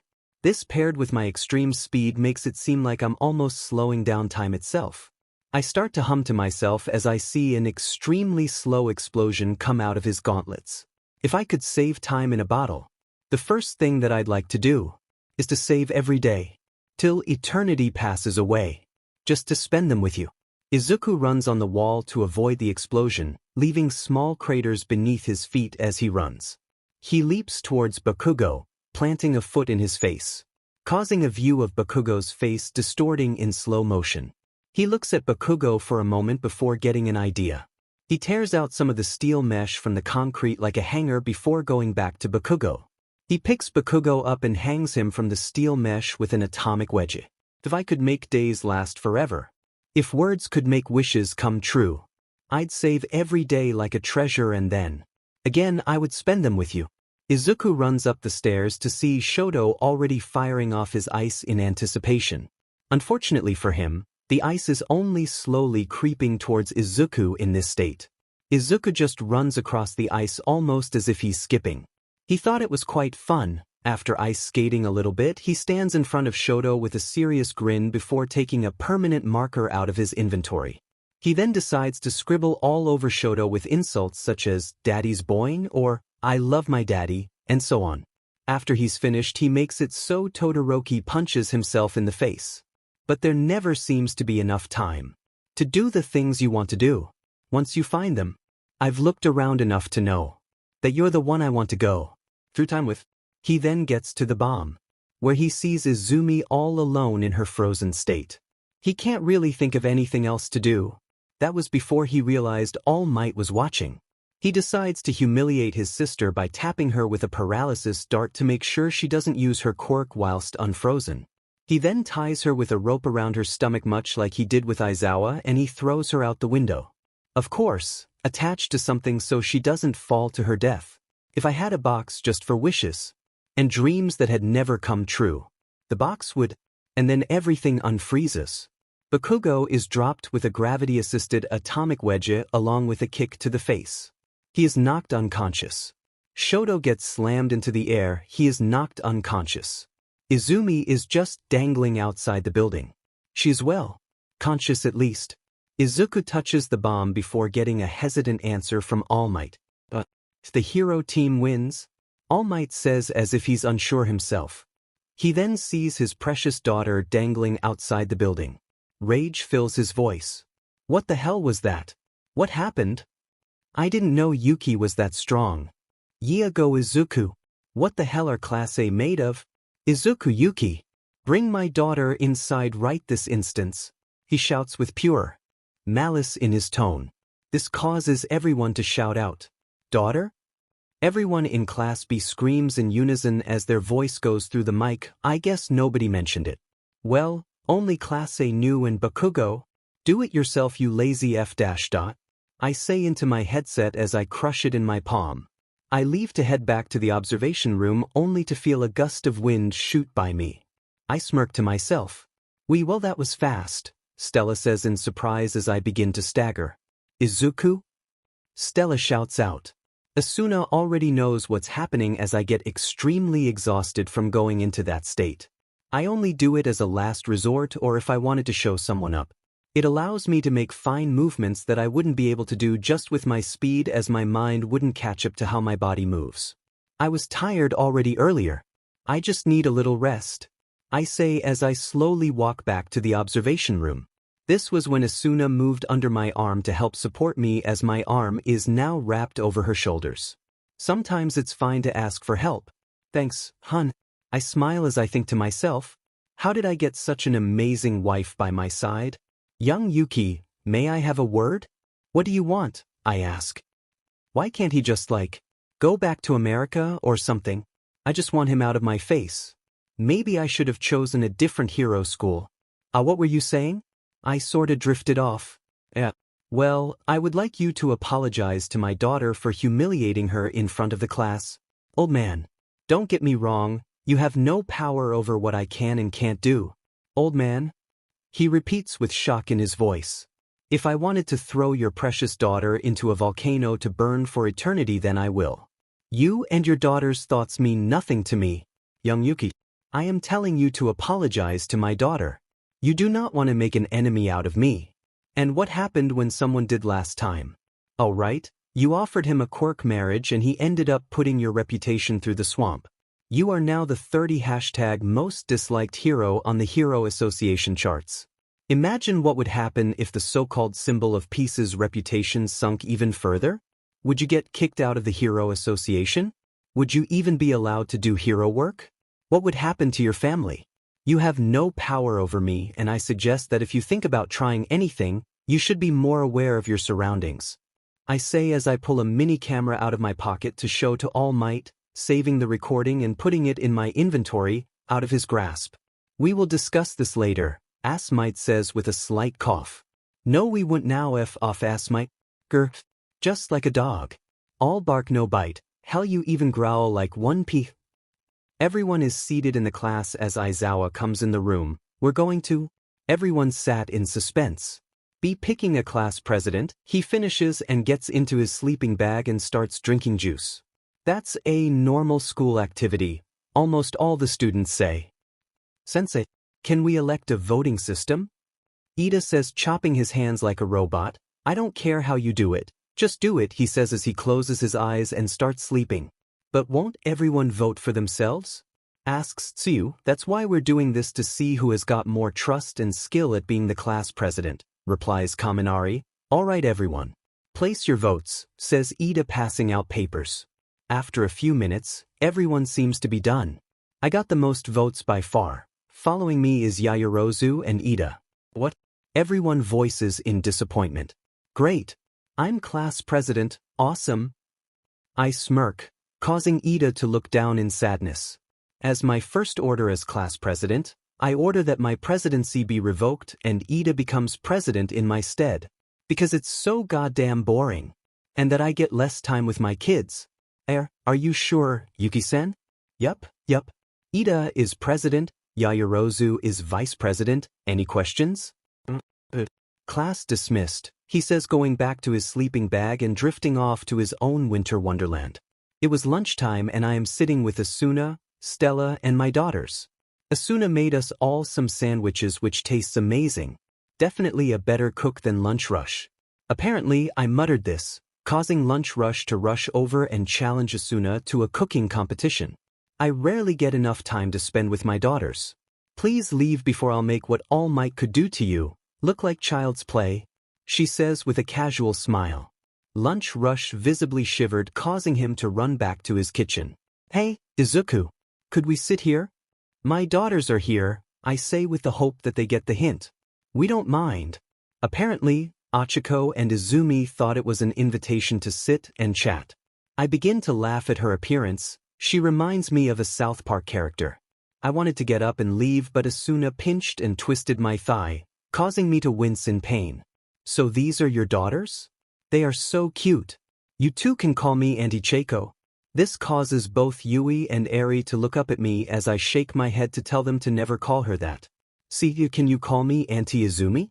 This causes me to question whether I should let my daughters associate with this hoe. She is technically their auntie, but does she deserve that? No, she does not. Sure, Yui and Eri, this is Izuku's sister. You can call her Auntie, Asuna whispered, loud enough for them to hear but not Ochiko. Auntie Izumi, Eri says, causing Izumi to nearly faint at her cuteness. She doesn't deserve to bathe in the glorious sun, which is my daughter's smile. I think to myself, unconsciously frowning at Izumi. Why does she get to be a part of their lives when she tormented mine? She doesn't. This thought causes Asuna to pinch me once again. Is she trying to get me to forgive her? And if almost telepathic, Asuna replies. She doesn't deserve your forgiveness. But she still wants to put in the effort.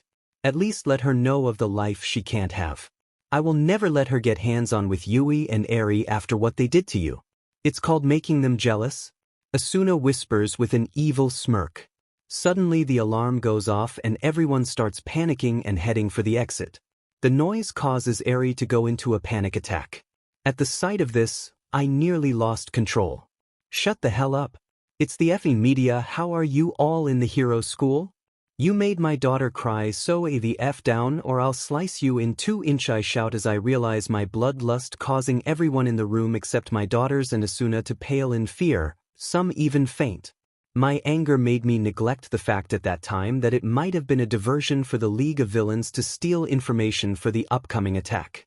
If I knew it at the time, I probably could have stopped the League from obtaining the information. It's not like it mattered anyway. Fast forward to the end of the day, skipping all the boring English and math lessons. You better be ready, for tomorrow you'll be having rescue training with All Might and another pro hero. Got that, says Aizawa as he goes back to sleep. If I remember correctly, 13 is also going to be coming. If the information on the UA database is correct, then we will be going for rescue training at USJ. It's the perfect time for a villain attack. But how could they have gotten the information? I think to myself as my eyes drift to the U.A gate which looked like dust.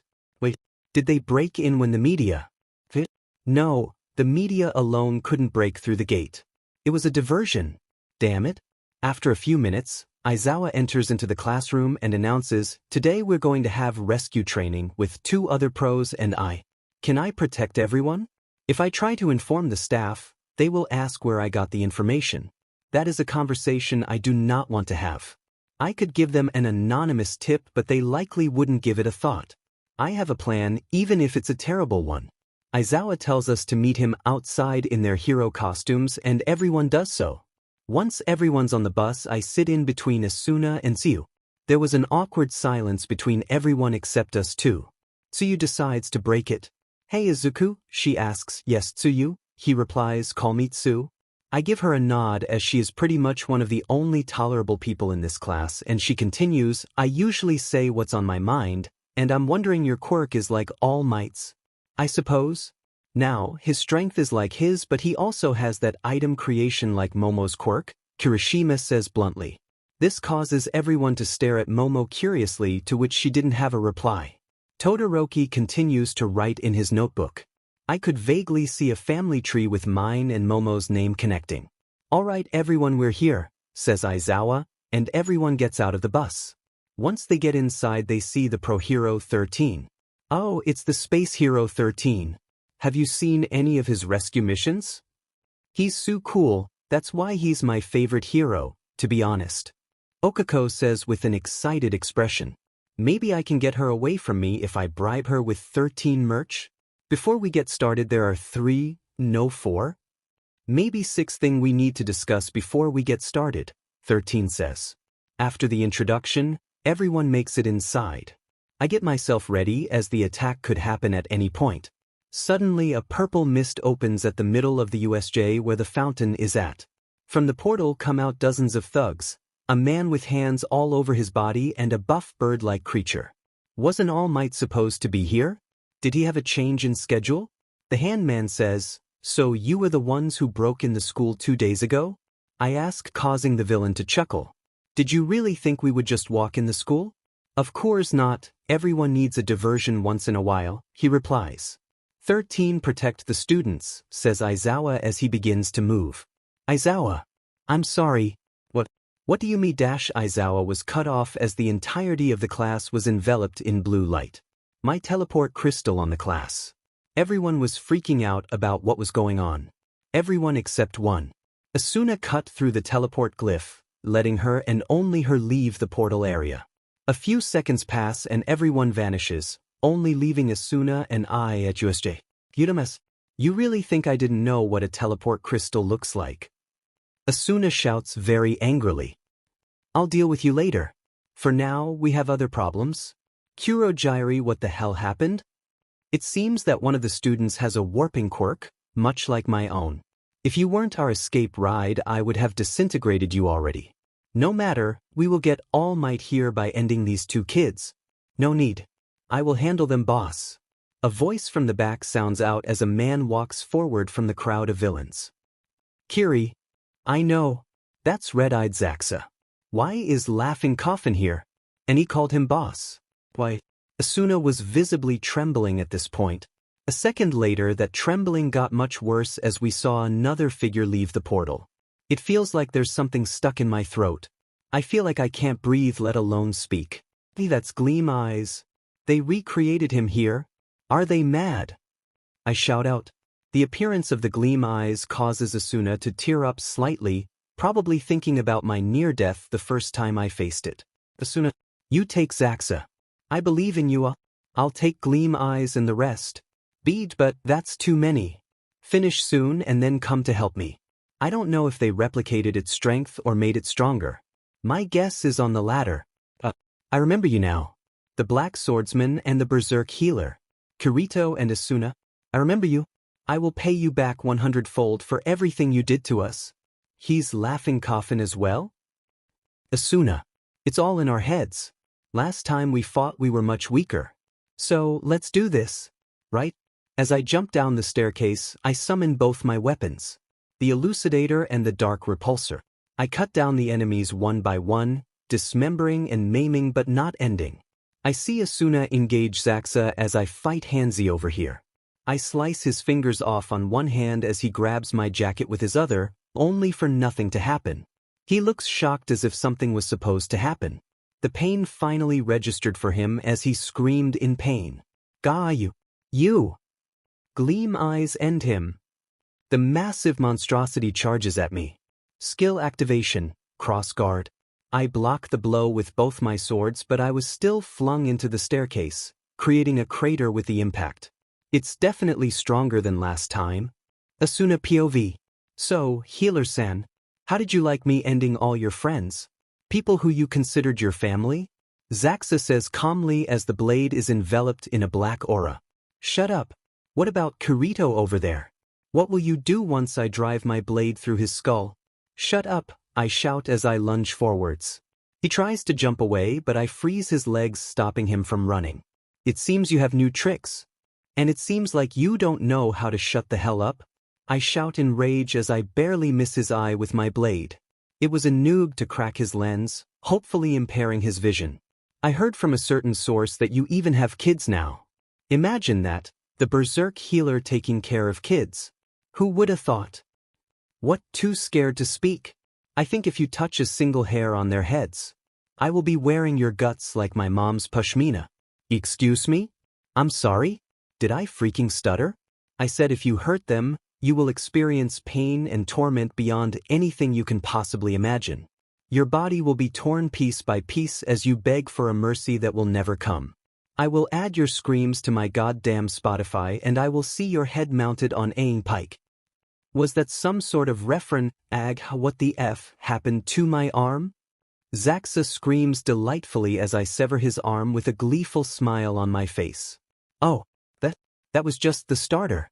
When I'm done, I'm going to shove his head, I point to the gleam eyes, with very prominent horns. Up your ass as you beg for mercy. No, now let's talk about this. You wouldn't want anything to happen to your dash. I cut him off, literally, severing his other arm as he roars in pain again. Bad move again. You have 2 legs left and your head is still attached to your shoulders. So what were you going to say about my children? Izuku POV.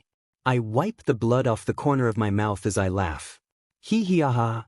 So this is your big plan? To unleash a unstoppable force to end All Might. Well, congratulations. It would have worked, you see. There was one problem with your plan. That is, me. I say calmly as I shatter the gleam eye's blade to pieces. As I was about to get ready to fight, it suddenly pulls another blade from its back. This blade was pitch black and oozed malicious intent.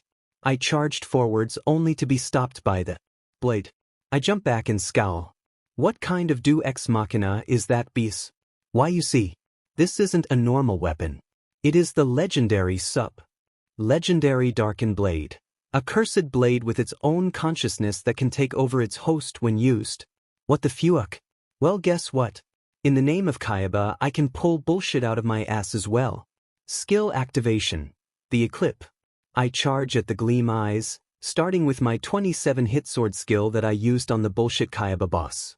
As I finish my combo, it tries to catch my weapon much like it did in the original SAO. Problem for Gleamy over there is that I remember this scene as I used to play it in my head over and over. What could I do differently? I drop my weapon to the ground, causing it to fall blade first and dig in between the USJ tiles. I use the handle of the blade as a stepping stone to jump up higher, rising above the gleam eyes as I finish it in one more slash. Skill activation, horizontal slash. I cut the gleam eyes. I severed its head from its shoulder as it falls lifelessly to the ground. That was surprisingly easy. Who's next? I say as I look around at everyone who was sitting back, not wanting to interfere with our fight. Hey Izu. I'm finished up over here. Asuna shouts across from USJ. She notices I finished my fight as well. OOOH, can I borrow its head? I kinda made a promise to this jackass. She says, ignoring the pitiful cries of Zaxa. Sure, Tech. I say as I throw the gleam eye's head by its very pointy horns. Thanks, she says as she moves back to Zaxa. I could hear screams of agony in the distance and others calling her a monster. That's my wife, I say with slight satisfaction. You two are effing insane. And you? Hanzi shouts out with his voice trembling with rage. Apologizes Tamura, this is not a battle we can win. The misty figure said as he engulfed Shigaraki, leaving behind the villains. I was too bored to fight, so I sent a shockwave of ending intent towards them. Most of them pass out. The ones that didn't are crying in their own piss. Don't fear, for I am here. The doors of his burst open as All Might stands there in all of his. You know what, author San is getting tired of writing about All Might. Fear. Oh, I see that you have already finished up. Yeah. It wasn't difficult, I say casually, dismissing any help that he wants to offer. His gaze turns elsewhere as he covers his mouth in an effort not to puke out his non-existent stomach. Could you tell your wife to stop? It's very disturbing. Asuna, could you finish it up? Might is here. Might? Asuna calls out as if she heard me right. Yeah, hun. I just gotta get the final horn in. Okay. She's nearly done. I can see dash. What did I do to deserve this? Just end me. Next time I hear another scream, I'll shove the body up there as well. Good. Asuna says with a soft smile on her face. Well, this is awkward. I guess. I say as I begin to drink a health potion to restore the minuscule amount of health I lost. What is that? You shouldn't be taking steroids. You dumbass. It's a health potion, something I can make with my quirk. It can heal any wound, old or new. Old or new, you say? Yup. Obviously understanding what the jackass wants. Would you let me have one of those? Nope. I say bluntly. Did he really think I was just going to give him a health potion? Even if he dies tomorrow, that's his fault for being a cocky bastard and the so-called symbol of peace. I'll get someone to clean up your blood. Everyone else is on the way. Third-person POV. We are here. Okay, what the hell happened? All Might, did you do all of this? Nizu asks in shock as he notices some people missing limbs or covered in piss. Oh, and a very bloated man who seems to be crying in pain. All Might looks deep in thought before replying. I defeated everyone and saved the students. That quickly? Nizu asks again, but very skeptically. Yes. You know there's a video camera right at the entrance that would have captured it all. Okay, maybe not all of them. Your useless ass did nothing, someone screamed next to a very blood-soaked man with red goggles on. Yes, it's all ass blood. Well, a majority of it is. Is that Izuku Yuki? Maybe. Alright, we will get the rest of the story in a moment. Recovery girl, could you clean up the blood? I don't get paid enough for this. Recovery girl mutters. Little did they know she was also thinking about something else. Why did I bleed anyway? I swear the system disabled it. Oh, I forgot to turn that feature back on. Whew, that was lucky. What would have happened if I lose an arm or something? It's not like they can use that blood for anything. What you did was extremely reckless, irresponsible, and very dangerous. The familiar Shaggy-sensei says with a scowl. Izuku looked visibly upset as he retorts, what I did saved their lives. You do not have a hero's license or a provisional. You taking on a beast designed for All Might was insanity. How you're alive is still a miracle. We will know more once Nizu gets the camera footage, Aizawa says with it. Do I really need to deal with this right now? Look on his face. I fought that beast once. I could do it again. You have no basis to scold me on except for allowing Asuna to up his leaving in bits and pieces with and adding caramel and a little spice added in the mix with. Whatever. We're glad you're okay. Don't act without permission from a pro. As punishment you will sit I dash. Dare make me sit in detention after school for God knows how long and I will set Asuna on you. Any time away from my kids isn't time well spent. Fine. Just remind me never to upset your wife for one. Secondly, apparently recovery girl and the OOOH staff want to talk to you. Oh. So, Izuku Yuki, or should I say Izumi Midoriya? Ah, so you found out? I say without a care in the world. It was bound to happen eventually. Indeed. You have made Yagi and Inko very worried about you. Ha, ha, ha. Are you kidding me? Them worried about me? I was quirkless before I was trapped in that death game. The emotional and physical torment playing through my mind forcibly awakened my quirk. But you know what? You sheet excuse for a plushie? Ass Might and that hag gave me more emotional abuse and torture than if I had to live through SAO for 10 years. Not even exaggerating, I was beaten, starved, and was considered useless my entire life. The only reason they didn't end me was because of their reputation. Every one of the staff were just sitting and listening.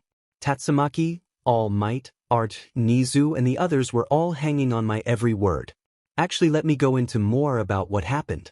Bakugo Katsuki told me to end myself several times, yet he still at Yoishodo Todoroki was abused by his father to be able to beat All Might. He made it sound like training. He was in fact a result of a quirk marriage.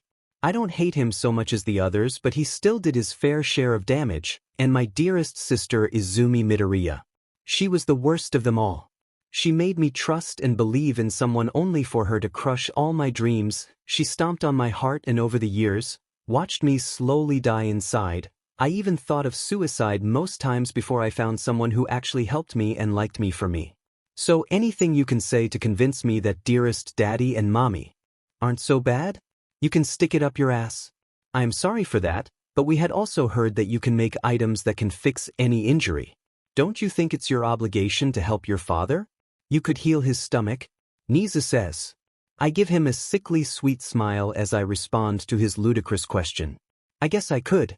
But the only reason I'm here right now is because I'm worth something. The fact I have a quirk. The fact I can heal All Might. If I couldn't, it'd probably be dead in an abandoned alley right now. And just so you know, I'd rather Yagi suffer for the rest of his life than give him hope. This is what he deserves. Now get the F out of my face, you rat. I breathe out and in, recollecting myself. Ah, that was a good rant. See you guys. I have to go see my daughters. What quirks do our grandkids have? Tatsumaki says, causing everyone to stare at her with disgust. What? She says with visible confusion. Is she that stupid? How is she a top hero? How do you have kids anyway? Did you knock up some slut dash something? I sent All Might flying through OOOH campus. Each and every room that was connect was destroyed. Students peeked through the hole to see who threw the symbol of peace through several layers and walls of concrete. I fly forward, kicking off the ground as I grab All Might's collar. I begin to bash his face in. Never. That. You dare call her that? If I wasn't so kind, I would put you in so much more pain. I say as I begin to leave. The teachers ran towards the fallen symbol of peace to see if he's injured from the light tap given by the teen. Much to their surprise, All Might actually deflated and was unconscious. To make sure the students don't see his appearance, they throw a blanket over him. Everyone who watched the display were confused, annoyed or happy. Annoyed at the fact that there are such monsters at UA, happy that the symbol of peace that disrespected everyone was put in his place, but confused on who exactly is that strong to knock out the symbol of peace. I didn't know you got a hot tub. It's surprising our balcony could even fit one. Oh, and Aizawa-sensei said that we have to prepare for the sports festival as you weren't in class today. It's so bubbly. Eri screams out as she moves her hand over the jet of the hot tub. It's nice, Yui says as she looks as if she's beginning to fall asleep. Didn't think it was that relaxing, I thought to myself. I have more than enough money to spend. I needed to relax a little. The encounter with Ass Might earlier piece dash annoyed me a bit. What exactly hap dash? I'll get it, I say as I walk to the door to open it. As I do, I notice it's the entirety of 1A. You weren't in classes this morning, we were worried. Mina shouts with a slight pout. As I try to explain, all their eyes drift downwards. I'm still in my swimsuit. Several thoughts were in their minds. Asuna is lucky. Why couldn't it be me? No, it will be, is Asuna also? A Greek god? Why are you soaking? Well, I just got out of the hot tub. You have a hot tub? Everyone shouted in unison. Yeah, I say as if it's the most normal thing in the world. Everyone rushed in, except the guys who felt that the gravity under them intensified. They looked into Izuku's eyes. Big mistake. One of them was dumb enough to resist it. Shoto Todoroki. Asuna's in there. One small step for man. One large step for Mardash. Ugh, Todoroki shouted in pain as I slammed my fist into his gut to stop him. Ain't no guy but me gonna see her in a bikini. Yeah. So you guys just leave. You can try it out another time. Each of them said dejectedly as they leave the small apartment with their heads hung low. As I approach the balcony, I start to hear everyone's talking. Are you really okay? Are these cuties the kids you were talking about so much? They are really cute. You won't hurt Mommy, will you? Mommy was sad before. I won't let you make Mommy cry, Eri says, still shy and nervous from the amount of strange people. One thought resonated with everyone. Cute.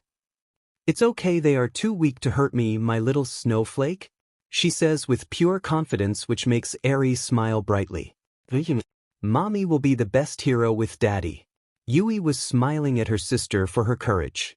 Yeah, the best heroes ever. Yui shouts with her sister. All of them cooed at the sight. Some wanted to steal them away and some wanted to faint at the pure cuteness of the adorable duo. This is Eri and Yui, our adopted children. Do anything to hurt them, and I will turn you into an ice sculpture. If you guys want, you can go and grab your own swimsuits and we can hang out here. Even you, Uraraka. Much to my dismay, we are going to be classmates for 3 years. I just hope you get over your unrequited love. Oh, and don't worry, Izuku will be training like usual, so I don't think there will be any issues. Right? Yees? Uraraka looked down in silence as they all begin to leave to grab their swimsuits. Someone elsewhere? A white hospital room, a bunch of flowers filled with a sense of nostalgia. I look around for any sense of what happened and why I'm here. Where am I? Wait, who am I? She's awake. Get the doctor. Ha! Where am I? Wait, who am I? She's awake. Get the doctor. Ha! A man with black hair and black eyes slams the door open. He has a look of worry as he stares at me with a look of disbelief. Who are you? I ask fearfully. He looks plain and intimidating. Do I know him? Say Sarah? Don't you know me? He asked with shock written throughout his voice. Should I really know who he is? If you let me explain before barging in here, you would know, you dumbass. The auburn-haired girl shouts at him, whilst pulling at his ear. What? She lost her memory. She shouts out with an annoyed tone. This causes the man to look back and forth between me and the other girl. What? Oh, that's not good, Unu. He literally face palms himself. The man stares at me for a moment. He tries to say something, but he shuts himself up and goes back to thinking. Do you know your name at least? I was told my name is Serafina, but other than that I have no idea. Well, I'll explain how we know each other, he says with pain in his voice. Then he goes to explain things which seem completely unrealistic. The three of us were best friends trapped in a digital death game where we fought for our lives. To see hi. He explains that the Nervegear itself sends signals to your brain, and because of my physical condition of being malnourished and starved, my brain lacked the necessary nutrition to supply itself. This combined with days in the Nervegear with no interaction or anybody taking me to the hospital, my brain was functioning in a critical state, where when I finally recovered from the Nervegear I was put in a coma. During that time apparently he adopted my sister. Does that make him my dad? I want to see my sister. Where is she? Eri? She's outside. We thought that it might help if you saw her. Eri, please let her in. He leaves for a moment, returning with a white-haired girl with ruby eyes. Wanisen, she whispers as she looks at me. I must look like a mess. I look down at my hand, which seems to be skin and bone. Eri, I say softly to her as she barrages me with a hug. A rush of memories invade my mind. I actually remember her. Why do I only remember my sister? Why couldn't I remember my name or these two? Onizen! Eri shouts as she begins to cry onto me. I remember Eri-chan. I whisper as I embrace her further into a hug. This causes her to look up in surprise before hugging me harder. Do you know us as well then? The dark-haired man shouts with hope. I try to remember anything about these two and that so-called death game, but I can't. No. I reply bluntly. This causes him to look down in sadness before his eyes light up in renewed hope. Then I'll help you remember, he shouts out. Another person walks into the room, someone who I'm actually familiar with as they have been checking on my condition since I woke up. Well, fortunately, it seems your memory will return when? I don't know. If you can remember portions of your life, that means you have access to other memories as well. It seems it's a rare form of retrograde amnesia. She has lost her previously existing memories. Usually, with retrograde amnesia, memories from her childhood would be affected less, hence how she would remember Eri but wouldn't explain why she couldn't recall her name. Her memory may return with familiar prompts, which is why I would suggest having a weekly appointment with a neurologist so that we may be able to help recall her memories. And for the record, he was the one who paid for your monstrous medical bill. If it wasn't for him, you'd likely be dead, as you would have been moved outside of the hospital and you would be without the correct treatment. After this explanation, which I half understood, a small rat comes into the room. I guess I should give them some form of trust. If it wasn't for them, I would never have met Eri again. Why, hello there. Am I a bear? Am I a Get on with it, I say in a frustrated tone. He's kind of annoying. Well then, my name is Nizu. I was informed of your recovery, so I made sure to come down here as soon as possible with an offer. You see, I believe you have a lot of potential and I want you to become a student at my school. School? Yurare. A prestigious school that is designed to support young talents like yourself in becoming a hero in the future. Why am I talented? Yurka dashed. He was cut off by a glare from the black-haired man. That said, why hasn't he said his name yet? It's kind of annoying referring to him as the black-haired man. Cough, I mean, with your previous history in survival, I believe your abilities can be cultivated into an amazing skill set if you become a hero. The rat says with sweat dripping down the side of his face. Eri jumps up from my lap and runs over to the principal with sparkles in her eyes as she begins stroking Nizu's fur. Soft kitty? Eri says with a smile as she continues to stroke his fur. Purr, Nizu? The principal literally purred. What has this world come to? A cat? Everyone's thoughts synchronized. Eri, how about you play with your sister for a moment? Okay, mommy. Eri says as she looks at me for a second before running out to join her sister. She dragged Nizu along with her as she didn't want to let go of his soft fur. Do I have another sister, or is she adopted as well? You are quite the family, I mutter unintentionally. Well, we try to be. None of us had a great childhood growing up, so we wanted to make sure Eri or Yui didn't have to experience that either. Unfortunately, a lot of time was missed during SAO, which lead Eri to painful circumstances, so we try to make sure we spend as much time as possible with them.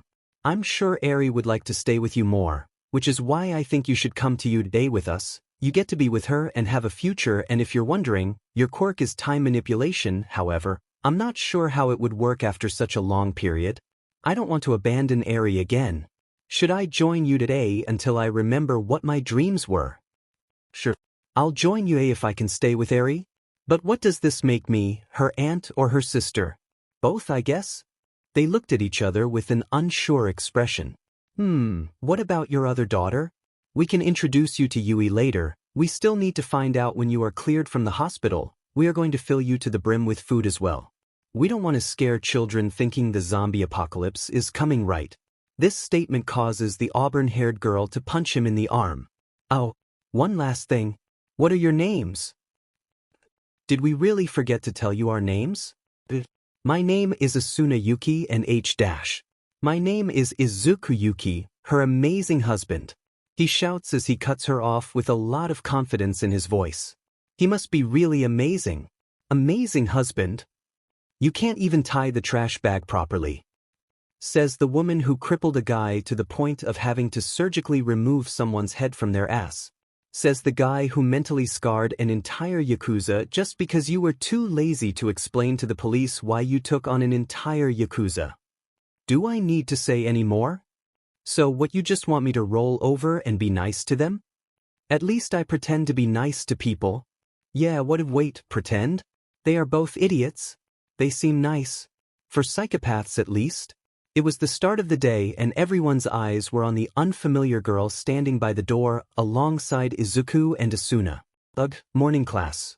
Today we have another problem child joining us. Sir, I believe it's quite late in the year for another individual to join our class. Ida shouts out whilst chopping his hands. The crowds look at Ida with dignity and respect. Ida smiles with all the praise he's given. He will surpass his brother. He will get all the love and attention, and this is all just a daydream.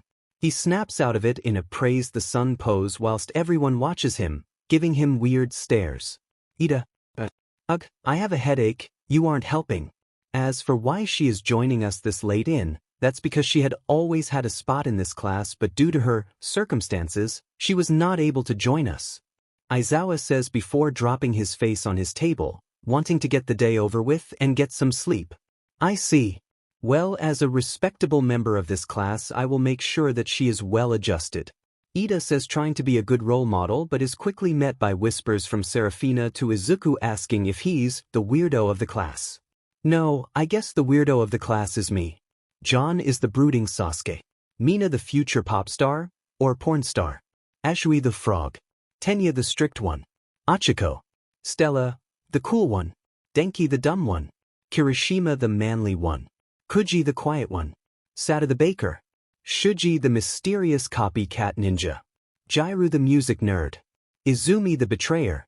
Tokoyami the emo. Shudo the spineless coward who tries to steal your wife if you turn your head slightly out of his view. Momo the rich girl. Tsuru the one in the background as much as she hates it. And Asuna the sadistic berserker. Hey, you know it's true. Then what am I? You three shut up and you, go and introduce yourself. Make it quick, Izawa says, silencing us both and then pointing at Sarah to talk. Hello. My name is Dash. Sarah. Sasuke slams on his desk in a very unsage-like manner. Maybe we spoke too soon. Who are you? What? Do you not recognize me? We went to school together. Sorry, my memory's a little off. It's nice to meet you or re-meet you. Sarah has turned from a carefree girl into someone who actually have manners. What the hell happened to her for her not to be so? Was going to say before, my name is Seraphina Sigil. Things I like and things I hate. I don't feel like telling you that. My dreams for the future? Never really thought about it. As for my hobbies, I have lots of hobbies. We didn't get anything other than her name. Everyone thought in unison apart from Izuku, Asuna who chuckled to themselves, John who was confused on why she was acting like her old self, and Stella who had a different thought in mind. Sigil? Stella called out, slightly confused as she had heard the name once before from Asuna. Please take the seat next to John Doe. Hi. Sarah called out, still slightly confused on why she's actually here. Izuku and Asuna observed as John tried to speak to Sarah. She looked slightly flustered even though she doesn't recognize him. You two take your seats as well. Asuna walked down past Sarah, who whispered loud enough for John and Izuku to hear. She winked at Sarah, who was now bright red as she sat down at her seat. Izuku was slightly annoyed, not at the fact they were talking to each other or that Sarah has clear feelings for him even without her memories, but for the fact that she had never directly mentioned John when she was with them in Sao. Izuku remembered back to all the conversations they had and the specifics about her past. She didn't mention much but mentioned that she went to New Wellston and the fact that when other players asked her out, she said she was already taken. Both Izuku and Asuna asked about it, but she just said it was an excuse, clearly not wanting to talk about what happened. Today we will be improving your techniques on how you use your quirks. Hi. A few minutes later in the changing rooms. Izuku POV. So, how do you know Sarah? Why do you call her that? Dude, chill out, I'm happily married, you already know this? So sorry, it's just that she asks like she doesn't know me anymore. Was everything we experienced a lie? I'll let you know something. I leaned in to whisper in his ear, so that others doesn't hear our conversation. Apparently, Sarah doesn't want to be treated with pity. Sarah and I are best friends, we were trapped in Sao together. The reason she didn't join earlier is that there were complications when she woke up. She has no memories apart from her sister and what we explained to her. That's the reason she doesn't remember you, she literally can't. I see. I guess I should tell you something as well. Sarah and I met in Wellston. Her family was a strict posh family. I met them once and they were really arrogant. She apparently had a sister, but Sarah said that her parents never let her out in fear of others corrupting her. Things went downhill as we got to near the end of school. I got her to drop her Ida attitude. Her grades started to drop. She came into school with bruises and she flinched whenever someone got close. I tried to ask what was wrong, but she refused to tell me.